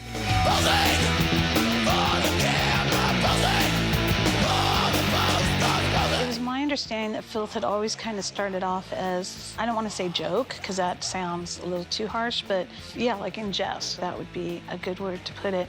And then people took it really, really serious. At first with Filth, I'm like, oh my God, you're the caricature of a way too punk rock singer, dude. And then for a while, I don't know if he actually became that caricature, but I thought of him as being that. I'm like, really? Are you taking this shit that seriously, Jake? And that one time that he dumped this huge box of razor blades all over the Gilman stage, it was just like, ooh. From the beginning, Blatz and Filth were intertwined. Blatz's first show at Eggplant's backyard was Filth's second show.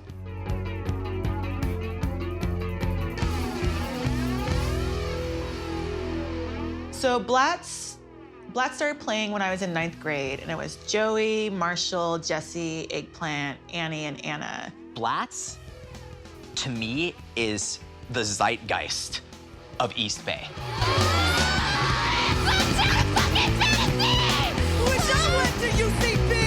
The girls are screeching and what does this sound like? I don't know, but I fucking love it. Tonight we're gonna fuck shit up. Fuck yeah, we are. First time I saw them, it was like wall of punk. It represented all the genders, all the sexualities, nakedity, dresses, combat boots, clawing yourself bloody, your dick hanging out, tits. Everything is there. Everything. The fucking weirdness. The weird guitar sounds, the fucking drumming, the singing, the lyrics, the drugs. The chaos of it. When I see bands do chaos, it's like canned chaos. That was real. Yeah, it was like, it really tipped between control and not control. Anything could happen at any moment. Like dangerous, there was some threat. Dangerous things could happen. Gilman was something of a different beast without Tim Yohannan running things. Lately, he was more of an observer. His revolutionary utopia had become part clubhouse, part madhouse for kids with their own visions of how to change the world. Gilman was the true punk venue that we had in California. Gilman was legendary. It was the sort of beacon of hope for every punk kid in the U.S. who was tuned in to what was going on. And the Bay Area just seemed to have so many amazing things coming out of it. It was this interesting time in that there was a queer punk scene emerging at the end of the 80s, early 90s, and dealing with all of the activism and ACT UP stuff. Yeah, I was going to say, Queer Nation and ACT UP had such huge impact. It was really fortuitous that I was in San Francisco doing a zine and a record label at the same time. Bands like Panzer Division and Tribe 8 just kind of materialized out of nowhere, seemingly. And I had put out some of their early records. He's been dreaming of.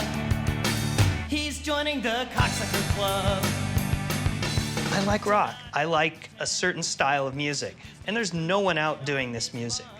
And I thought, if everybody's so afraid, if there's just so much shame attached, if there are people so unwilling to risk their careers, I'll do it. I have nothing to lose. I never could ever envision a band like Panzer Division playing for more than 20 people. So there was a scene forming, and so Gilman was a very friendly place to have those kinds of shows.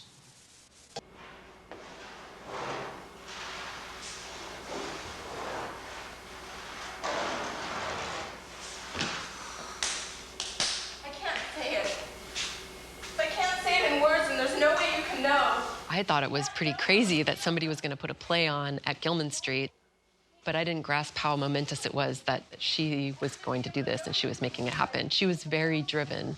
Miranda July was very driven. So yeah, I went to the meeting, I got the key. They were really cool. No one blinked at all when I said I wanted to do a play.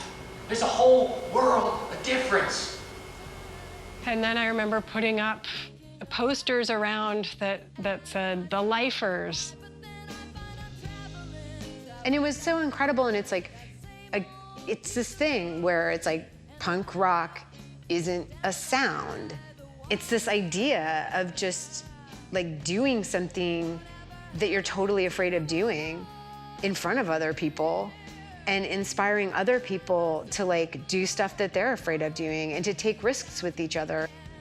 It's the fact that people can take this kind of like anything goes a little bit of Gilman and just take that into the larger society. That's like, yeah, like that's, I feel better I can do that now too. It's like, okay.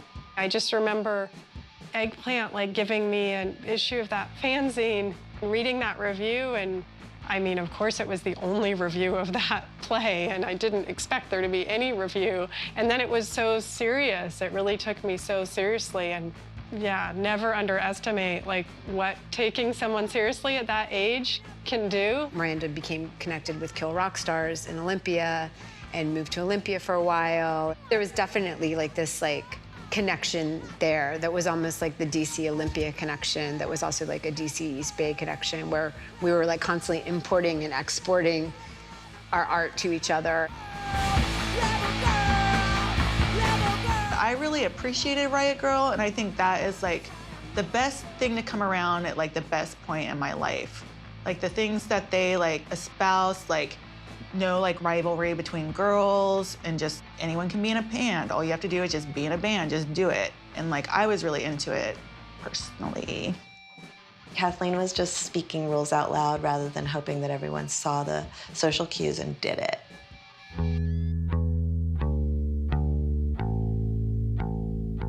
The Riot Girl thing came in, and I think the hard part for me about it was that it was exclusionary. It is like, it's all the man's fault. If the men leave us alone, we'll be fine. It seemed to go counter to everything that we were trying to do at Gilman. And there was a definite, like, sort of a regional butting heads, and like, I remember feeling like I'm in East Bay punk. I don't want my feminism and like the way I feel about the strength I have as a woman to be sort of usurped by this like college girl movement of Riot Girl-ism. And I think that sort of comes from a place of being a little small-minded. Like I didn't see how important it was to, you know, make these connections with all the women everywhere. Once Bikini Kill was around, there was billions of girl bands, but Spit Boy was a girl band before that, you know, and they were punk, they were hardcore. And they were super outspoken and strong women.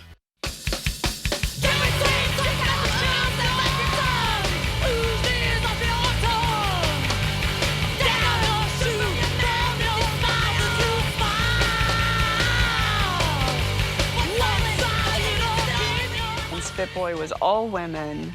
They had a very obvious vocal feminist message, which really spoke to us.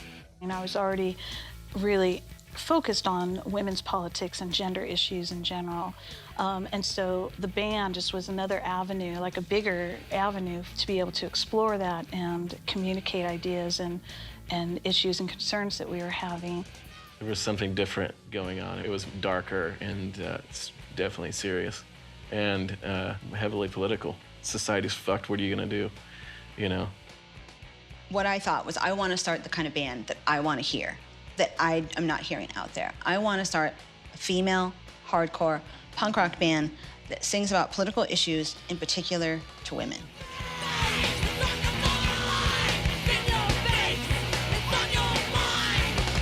I didn't want to play music just to rock out and be cool. I wanted to play music because it was a forum, I felt, to express things that were going on or what I saw, and in a way, maybe to change it. I was introduced to Jawbreaker's music and then to Jawbreaker, the Human Beings, by David Hayes, who loved them. And if David Hayes tells you to listen to something, you listen to it. Blake and I met in high school. We went off to college. We met Chris in college, went through a bunch of different members, and then kind of decided that this is our name, let's stick with this. As sort of a compromise, moved to the Bay Area because Chris had spent a year in LA with us and didn't like it at all. It was a lot less artificial. It was a lot less superficial. And it felt like there was a lot more going on musically out here.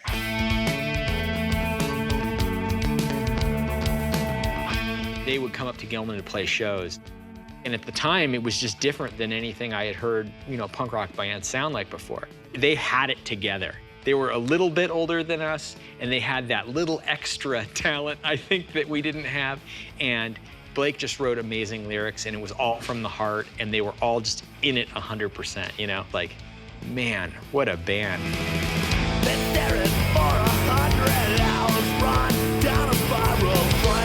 The record Unfun came out, and that became kind of like, everybody really loved that record. The sound quality for that time was amazing.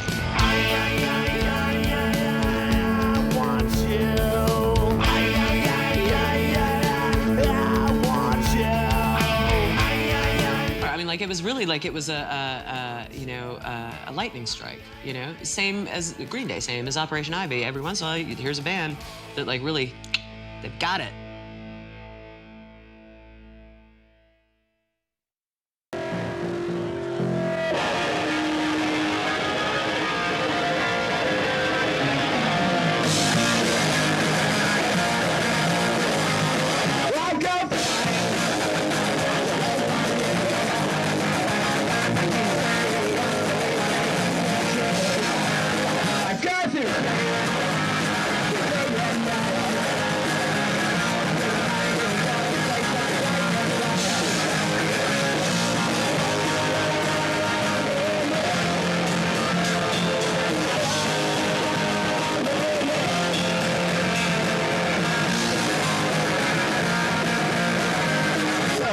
And I can remember being at parties in Oakland and watching Billy Joe write those songs, and it was the purest fucking thing in the world. There's nothing about that was like, you know, I want to sound like this or anything like that. It was just what he does.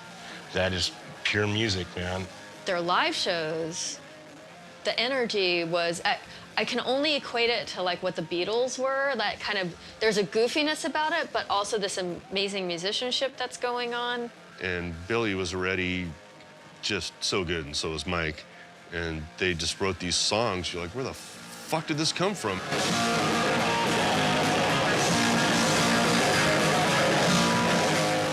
Powerful, man. His guitar was just always just so spot on. I just always felt energy, like I immediately want to pogo when I hear Billy just go chick, chick, chick, chick, chick, chick, chick. That's all it takes for me. It's like, yes, and the mic comes in, dun, dun, dun, dun, like, oh my God, dude, you just played something fucking awesome there. And then they're just spitting these fucking harmonies, and I'm just like, this is great. This is just fucking gold. I don't know what it reminds me of, but I love it. It had an important place in the pantheon of punk. Punk wasn't about playing hard music, it was about playing honest music. Here we go again, infatuation's a shit. They've got their own sound, they've got a hell of a lot of talent, they're good performers, their songs are instantly catchy, and they're ours. It's very special that we have this band in our scene. Like, I loved that band. They were a band that you would just dance to, you know? You know, John and Billy were very gracious about waiting for me to graduate high school. And they waited the day after we took off on tour. I didn't even know that Green Day had done this tour. I was like, where the fuck is John? You know, his answer machine's full, he's not picking up. So I would call him every couple days, and I called him one morning, he's like, oh, dude, he's like, let me alone, man. I'm tired, I just got back from tour. And we start rapping, he's like, yeah, man, he's like, it was awesome. We went all over and it was fucking great, you know? I'm going to college. And I was like, oh, where are you going to college? Like, that's cool, like, you know, like here in town. No, I'm going to Humboldt State in Arcata. It's like, whoa, dude, that's crazy. You know, it was weird because when John left the band, John actually gave us Trey's number and said, hey, I'm going up north to college. Here's this guy, Trey. You should jam with him in between, blah, blah, blah. So he handed us his replacement, really. And we knew Trey, but we had never jammed with him. He wasn't even in our radar, you know? John was our guy. When he left the band, I was a little bit concerned because, you know, what's going to happen to these guys? And then this guy, Trey, comes in, and holy shit, he's like, you know, almost a little Keith Moon or something. I mean, the guy could wail on the drums.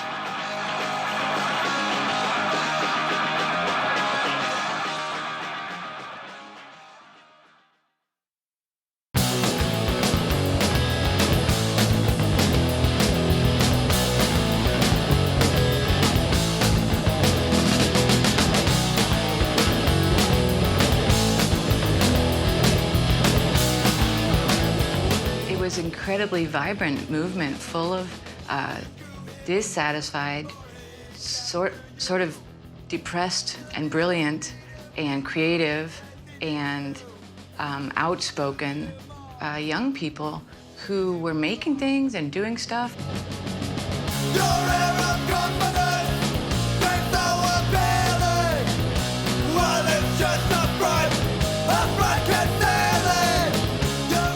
Since it was a smaller scene, it wasn't as fragmented. There weren't as many bands that were so hardcore about staying in their different little subcultures.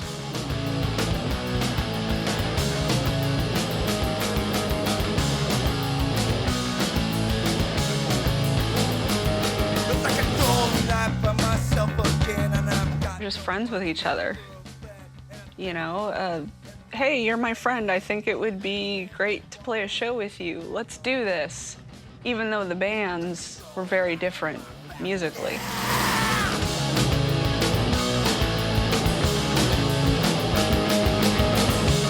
It was generally rare to have people or bands competing with one another. And it was more about support.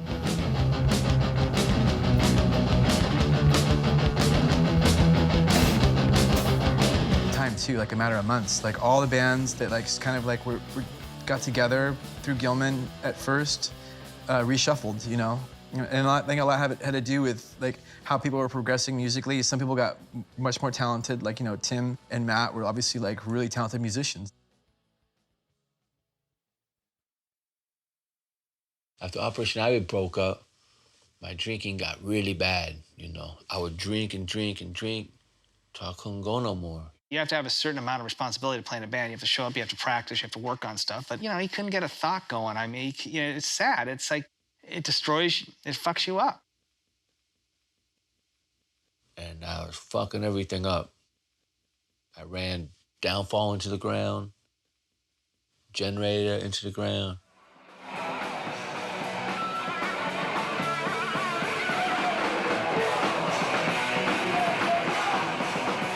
I couldn't keep nothing together, you know?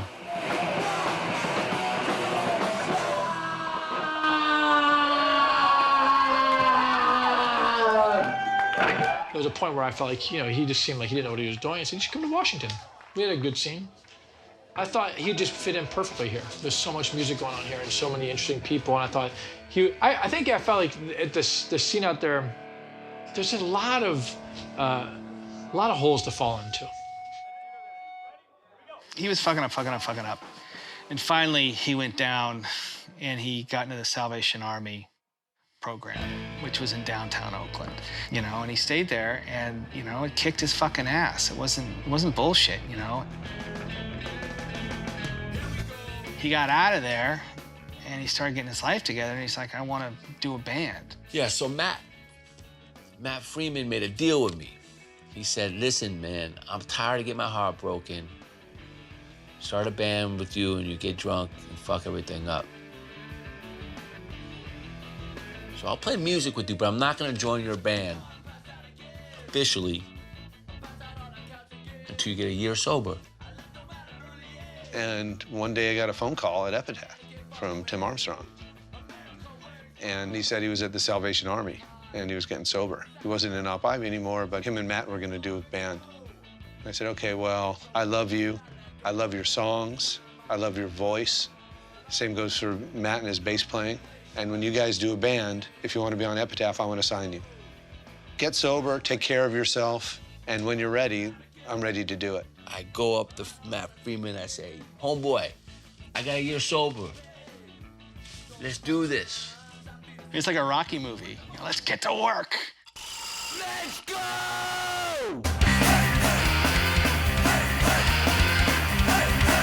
As far as their music goes, they were the band that did not rip off the Ramones. They were the band that were heavy influenced by The Clash and Stiff Little Fingers, which made them sound like nobody else in the scene. With Rancid, there's a thing about what happens when someone changes, but they're also sticking to who they are. You know, it's like that's what Rancid was when they first started playing music again. It was Matt and Tim, I mean, and people fucking dug it. It's like, I got this new band, it kept coming up to me. And I said, well, most of the bands don't want to make it, but Tim, you've got to make it. I don't see you doing anything else with your life, and this is a good band, so stick with it. And it was right at a point where we're a three-piece, Rancid's a three-piece, and I'm thinking, do we want to make it a four-piece, you know? Yeah. And I was like, Billy, you want to jump on stage? We got to show Gilman. You want to play a set with us? And you know, Billy loves playing music, you know. So he's like, you don't ask him twice. Yeah. He's like, oh hell yeah. And it was a fun show, and he had an extra power, and he's a great player, right? Obviously, he was super serious. Like, I would join your band right now, but I'm in another band. Like, and I'm like, okay, no, we're good, bro. And that was a deciding moment. After that show, I go to Matt like, man, we gotta get another guitar player. Tim called me up. He's like, hey, bro, what's going on? I was like, just chilling, whatever. And he's like, hey, I want to send you a demo tape in the first record. Check it out. It's the first 7-inch, the Lookout one. I said, cool. So he sent it over, and I fucking turned on that tape, and I was like, wow. And so Lars came over, and he started doing that thing where he just started drinking a lot. And he got real fucked up, and he managed to assault like everybody in the room. I was embarrassed. These are my friends, right? I'm like, fucking motherfucker, right? He's like, okay, let's get out of here. I'm gonna drop you off with Tim. You're Tim's problem now. I called Tim up, and I'm like, dude, he insulted everybody in that room. He's a fucking asshole, man. Tim goes, well, he's an alcoholic. And I'm like, well, good for him. So are you, and you're my friend, and you're doing good right now. I don't want to have to deal with somebody I don't know. He's like, well, look, man, I think he's a cool guy, and he wants to stop drinking, you know. I mean, let's just say he can't drink if he's in Rancid, you know, and if he gets it, he gets it. It'll be great. And if he doesn't, you know, we'll move on. He goes, that's our deal. I'm like, okay. So we end up playing the show in San Francisco with Trey, and Tim Johannen's there. And he goes, you know, yeah, have you been playing, blah, blah. We were talking a little bit. And I said, yeah. I said, I'm still not sure how if we're gelling right, you know, with Trey, blah, blah. And he goes, really? He goes, I actually thought that's the best I've ever heard you sound. You know, when he saw them live, I remember him he was really impressed. He had a sense to which, like, people like me were helping Green Day out. Whereas before, he's like, you know, they're not a punk band. And that was huge for me. He just, you know, threw it out there, and it meant a lot to me. And I feel like I took it as fact. We're as good, if not better now, than we've ever been. So let's keep going.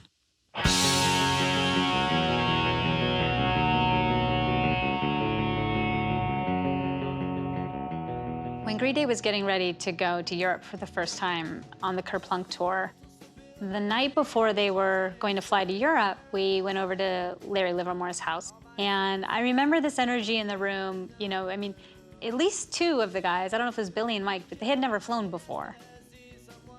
And so the next day, they were going to fly for the first time, if you can imagine, you know, to go play shows in Europe, a place they'd never been, on their new album, and they didn't know what to expect. I met with them for the first time to talk about what they wanted to do for the tour. You know, I kind of gave them all the options, places they could play, what they could do, and what their concerns were. And they basically just said all of it, you know, anything, anywhere, no nights off, long drives, you know, I don't care, no money, whatever, you know, just like book it.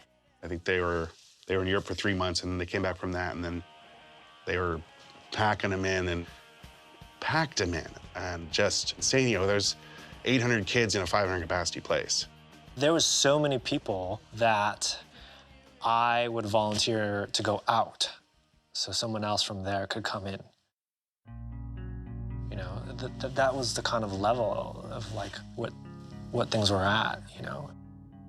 That tour, we were, you know, in places where I'd never been, and like people like, oh yeah, we love Green Day. We start showing up to clubs and there's a line outside the place.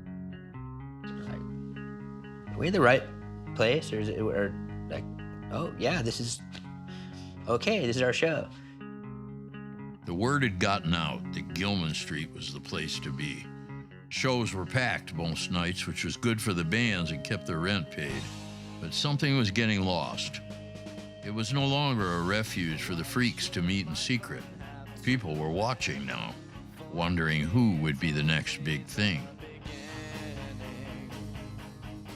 It was like the post-Nirvana, and then it was like the post-Green Day after Green Day got big. That was kind of, so it came in two kind of big waves where you would get a lot of A&R people showing up. Like, no, Atlanta Records are here, and they're scouting out bands. And like, there was a lot of that, I feel like, paranoia that was happening for some, probably myself, because I really did believe in the core values of sort of some of the Gilman ethics.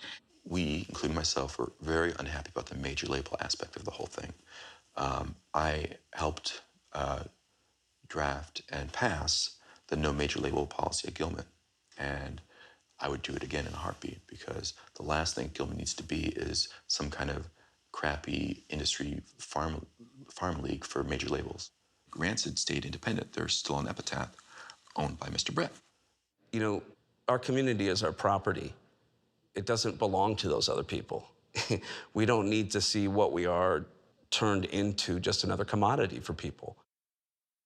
It's really obvious why Green Day became successful is because they wrote really great songs and they had a lot of people that liked it before anyone even had heard of them, you know, on major labels, you know. People already knew this is a fucking success. Everybody else that was around was like, I don't suck, check me out. A couple of bands had made it, a bunch of bands were signing.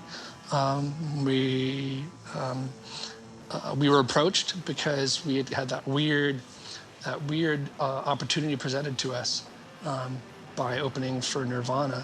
And so we went, did the 6 dates, and came to people's attention because of that, came to the attention of the major labels because of that. The first people who approached us, I think, were Geffen.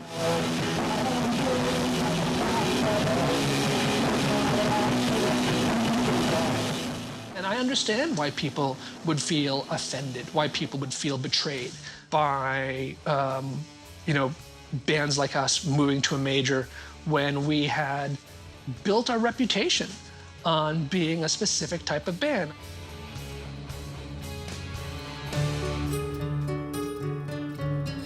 Again, it comes down to class. It's like, why can't a musician be paid? Why can't they be trusted to, like, you know, I mean, it's more complicated than that, but a lot of times the people that are crying the loudest sellout come from a certain amount of privilege.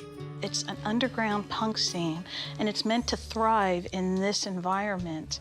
You know, it's almost like the top layer of a garden, and all of the life that's happening underneath, and everything that's vibrant and growing, and roots, and, you know, nourishment and everything, and it all just got exploded. So these motherfuckers are signing to major labels, and they get to tour, and they get to do all these things.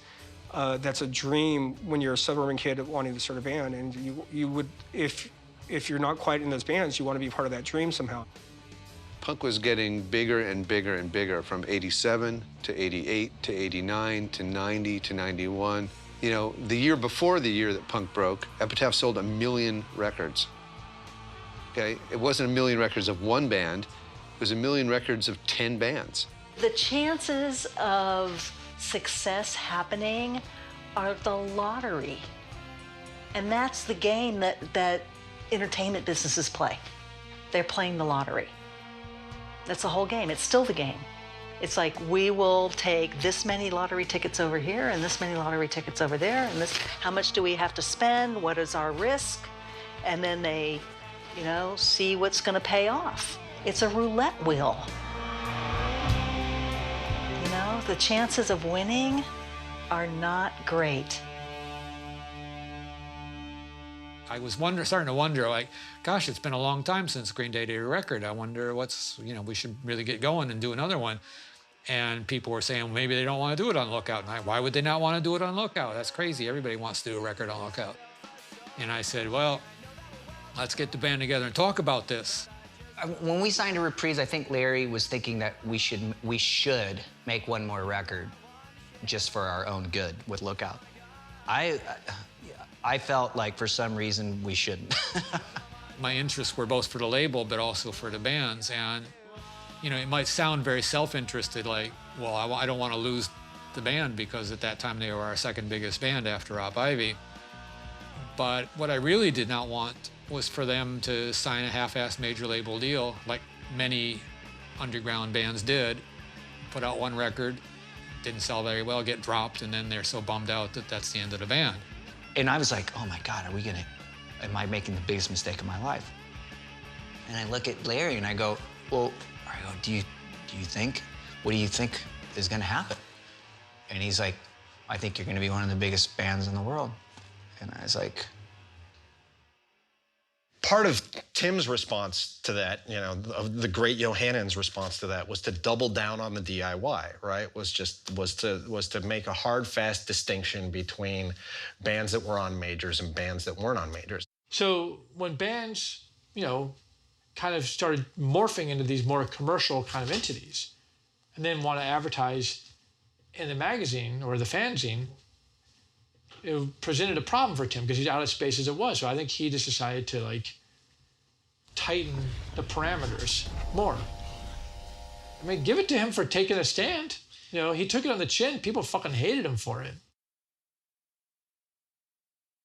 Some woman wrote in a letter to MRR attacking Green Day for selling out, expressing the wish that Billy Joe get jumped and beat up, and by all means, when it happens, kick him some more.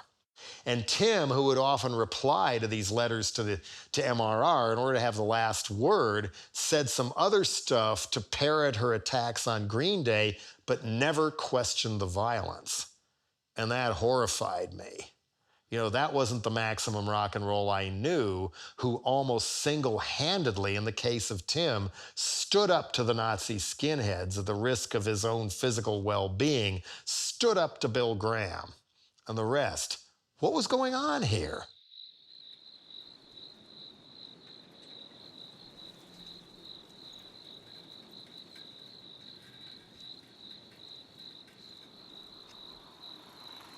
After 1994, there was no going back. Punk had cracked open the ceiling. You could hear it on the radio, you could buy it in the store. Plenty of punks took it personally when their favorite bands went big. Some saw it as a rejection of punk ideals, of the DIY spirit of their community. Some saw it as the beginning of the end for punk rock. Yeah, Gilman Street and punk in general would never be the same. But anyone who thinks 94 was the end of the scene just wasn't paying attention.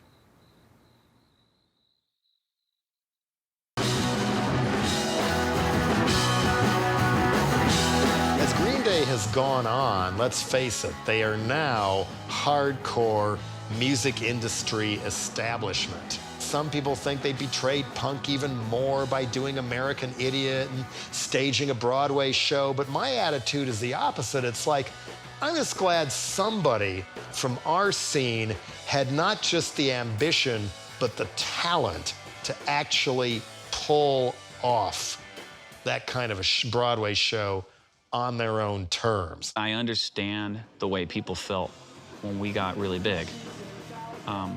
What they may not have understood is we didn't have anywhere to go. I had nowhere to go. I'm not gonna go back to cooking fish for a living.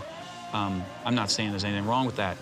But if I have a better option, shouldn't I do that? I think, to me, I always really thought the idea of selling out would be not following the thing that I love doing and giving up on it because somebody else had imposed some sort of sanction on, telling me I shouldn't do it or it wasn't cool. It's like, I just gotta be true to myself. I knew that they knew how to do it. I knew that they would be thoughtful in the way that they did things. I didn't anticipate that they would sell 40 million records or whatever they've sold. Maybe it's more than that. But if I'm gonna trust a band to like make shitloads of money and still do the right thing, it's gonna be them.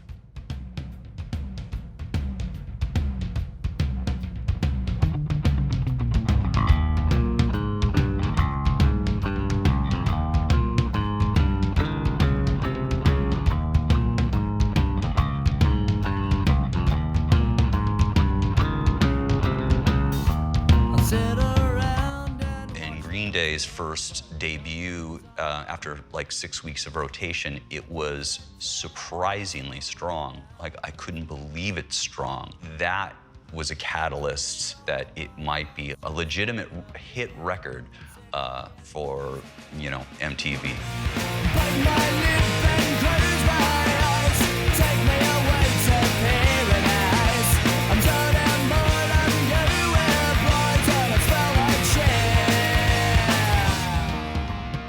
You only see that once. For any artist, band, actor, you only see him break like that once. They gave back trifold to the punk rock community. There was an effort to try to stay true to a huge effort to try to keep an equilibrium in the middle of all that insanity, you know?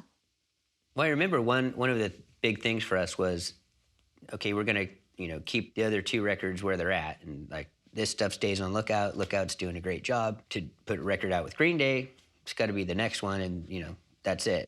Not knowing that, you know, we're gonna sell more on a major label, and Lookout's gonna like kind of go crazy. And mid-90s, they were flush with cash. They had Green Day at the top of the charts, so they had the back catalog. They were making millions of dollars. I don't know, $1 million, $2 million, I don't know, a lot of frickin' money for a label that had been in a bedroom 5 years before. They had Operation Ivan money coming in. Rancid was getting huge. It was 1994, 1995. So they had that primary piece of back catalog. On one hand, there's this one sector of people, everyone from Green Day and their management and their record label and all their new fans are like patting me on the back and saying, great work, look what you did. You must be so proud of yourself. On the other side, there's all these people like, you idiot, you asshole, you corrupt moron, you destroyed the scene. At the time that I left Lookout, I felt like I was on the verge of a nervous breakdown. I left in a hurry and I took the easiest route out, which was just to hand the label over to somebody who I trusted and hoped would continue running it the same way that I had. Rather than necessarily follow suit and have Lookout become the label of bands that sound like Green Day or sound like East Bay pop punk, I chose to try to push the boundaries aesthetically and, to mix results. In some cases, I mean, a lot of people think that like sort of the post-Larry era, ruined the heritage of the label. After a decade of bad management, it goes from benign to malignant neglect. It might not be on purpose, but you're not doing anything to fix it, or you're not letting people come in and fix it for you. I think what I missed was seeking out the counsel from people that might have known more than I did, or might have even just had a different perspective. What I remember about Tim is his enthusiasm. My image of him is being at a show and looking over at him, and it was always him with a huge fucking grin on his face, infectious grin, Watching a band, being obviously stoked. He had the most beautiful jump shot I've ever seen. He would jump up, lean back, and just let it drop. Boom. To this day, most beautiful jump shot I've ever seen. And all at once he was gone. And then I heard he had died. And it was quite shocking. It was very shocking because he was he was one of those people when you heard he had died, you felt for like half a second, how will the scene continue? How will this scene go on without Tim? And I hadn't talked to Tim for a long time. I knew it was coming. I knew how ill he was. And I literally called him days before he passed. And we talked. And we, called each other names, but we laughed. And we told each other we loved each other, no matter what. So, I feel good.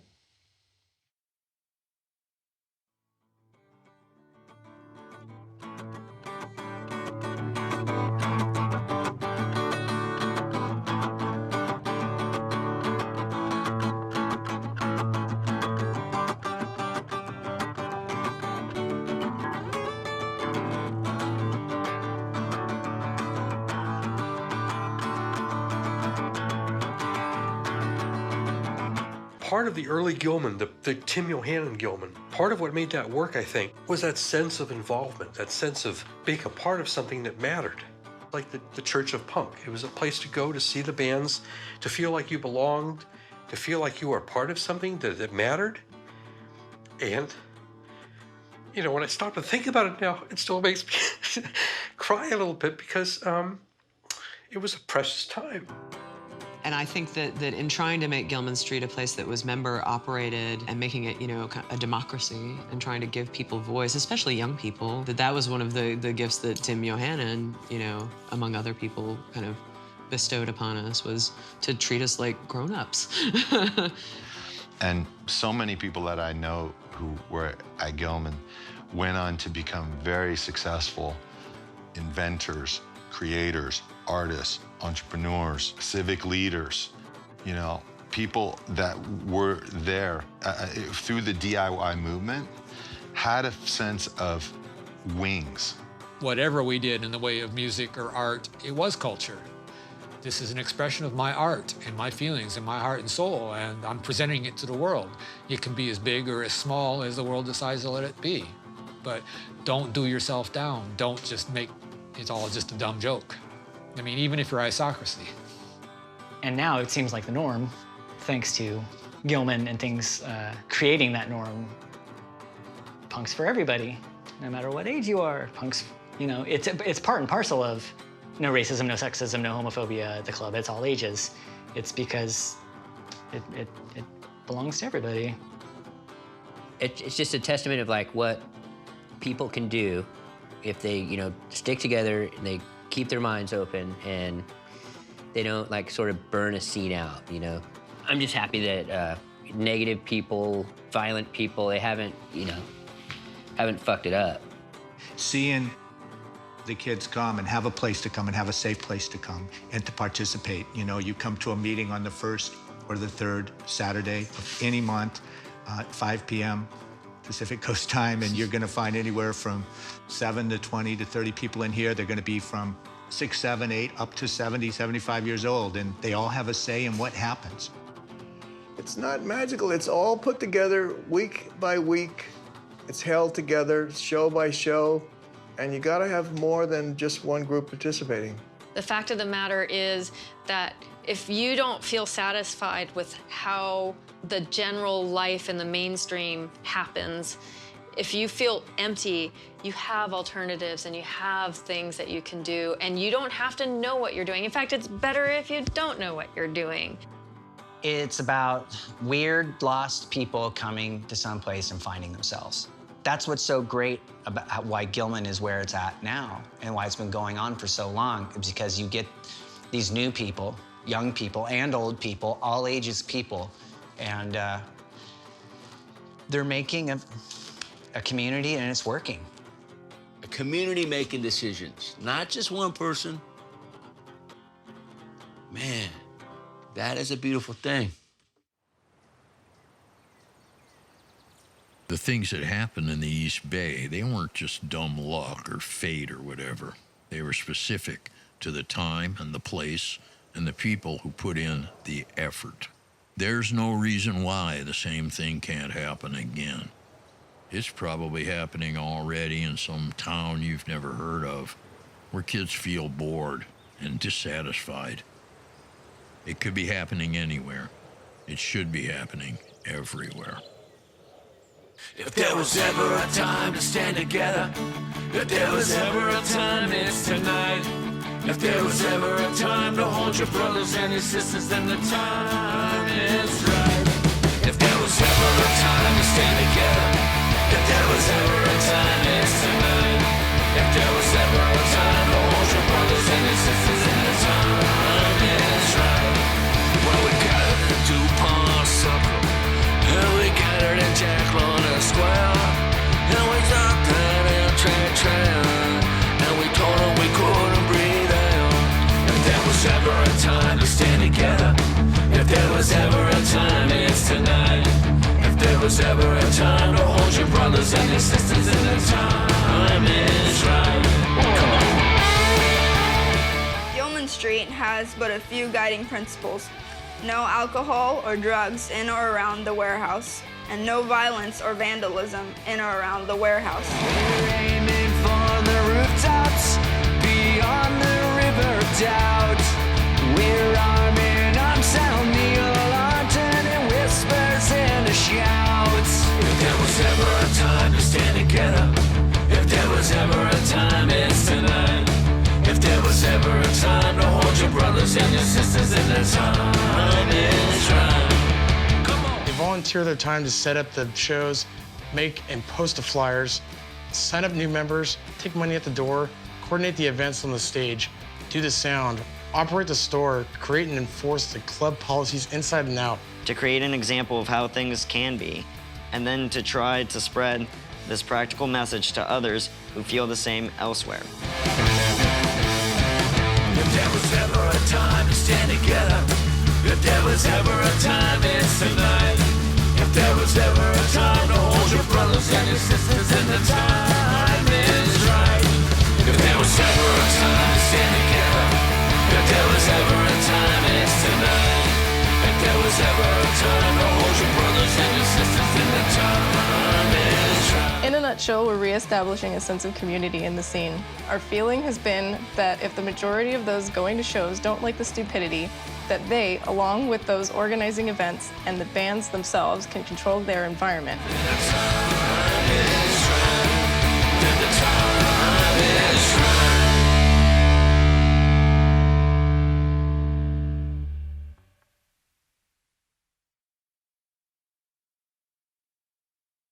You know, because when a band does the same thing over and over again, it kind of goes on this slow downhill curve, then falls off the cliff when Bon Scott dies. Like, okay, I get it, you're paying the rent.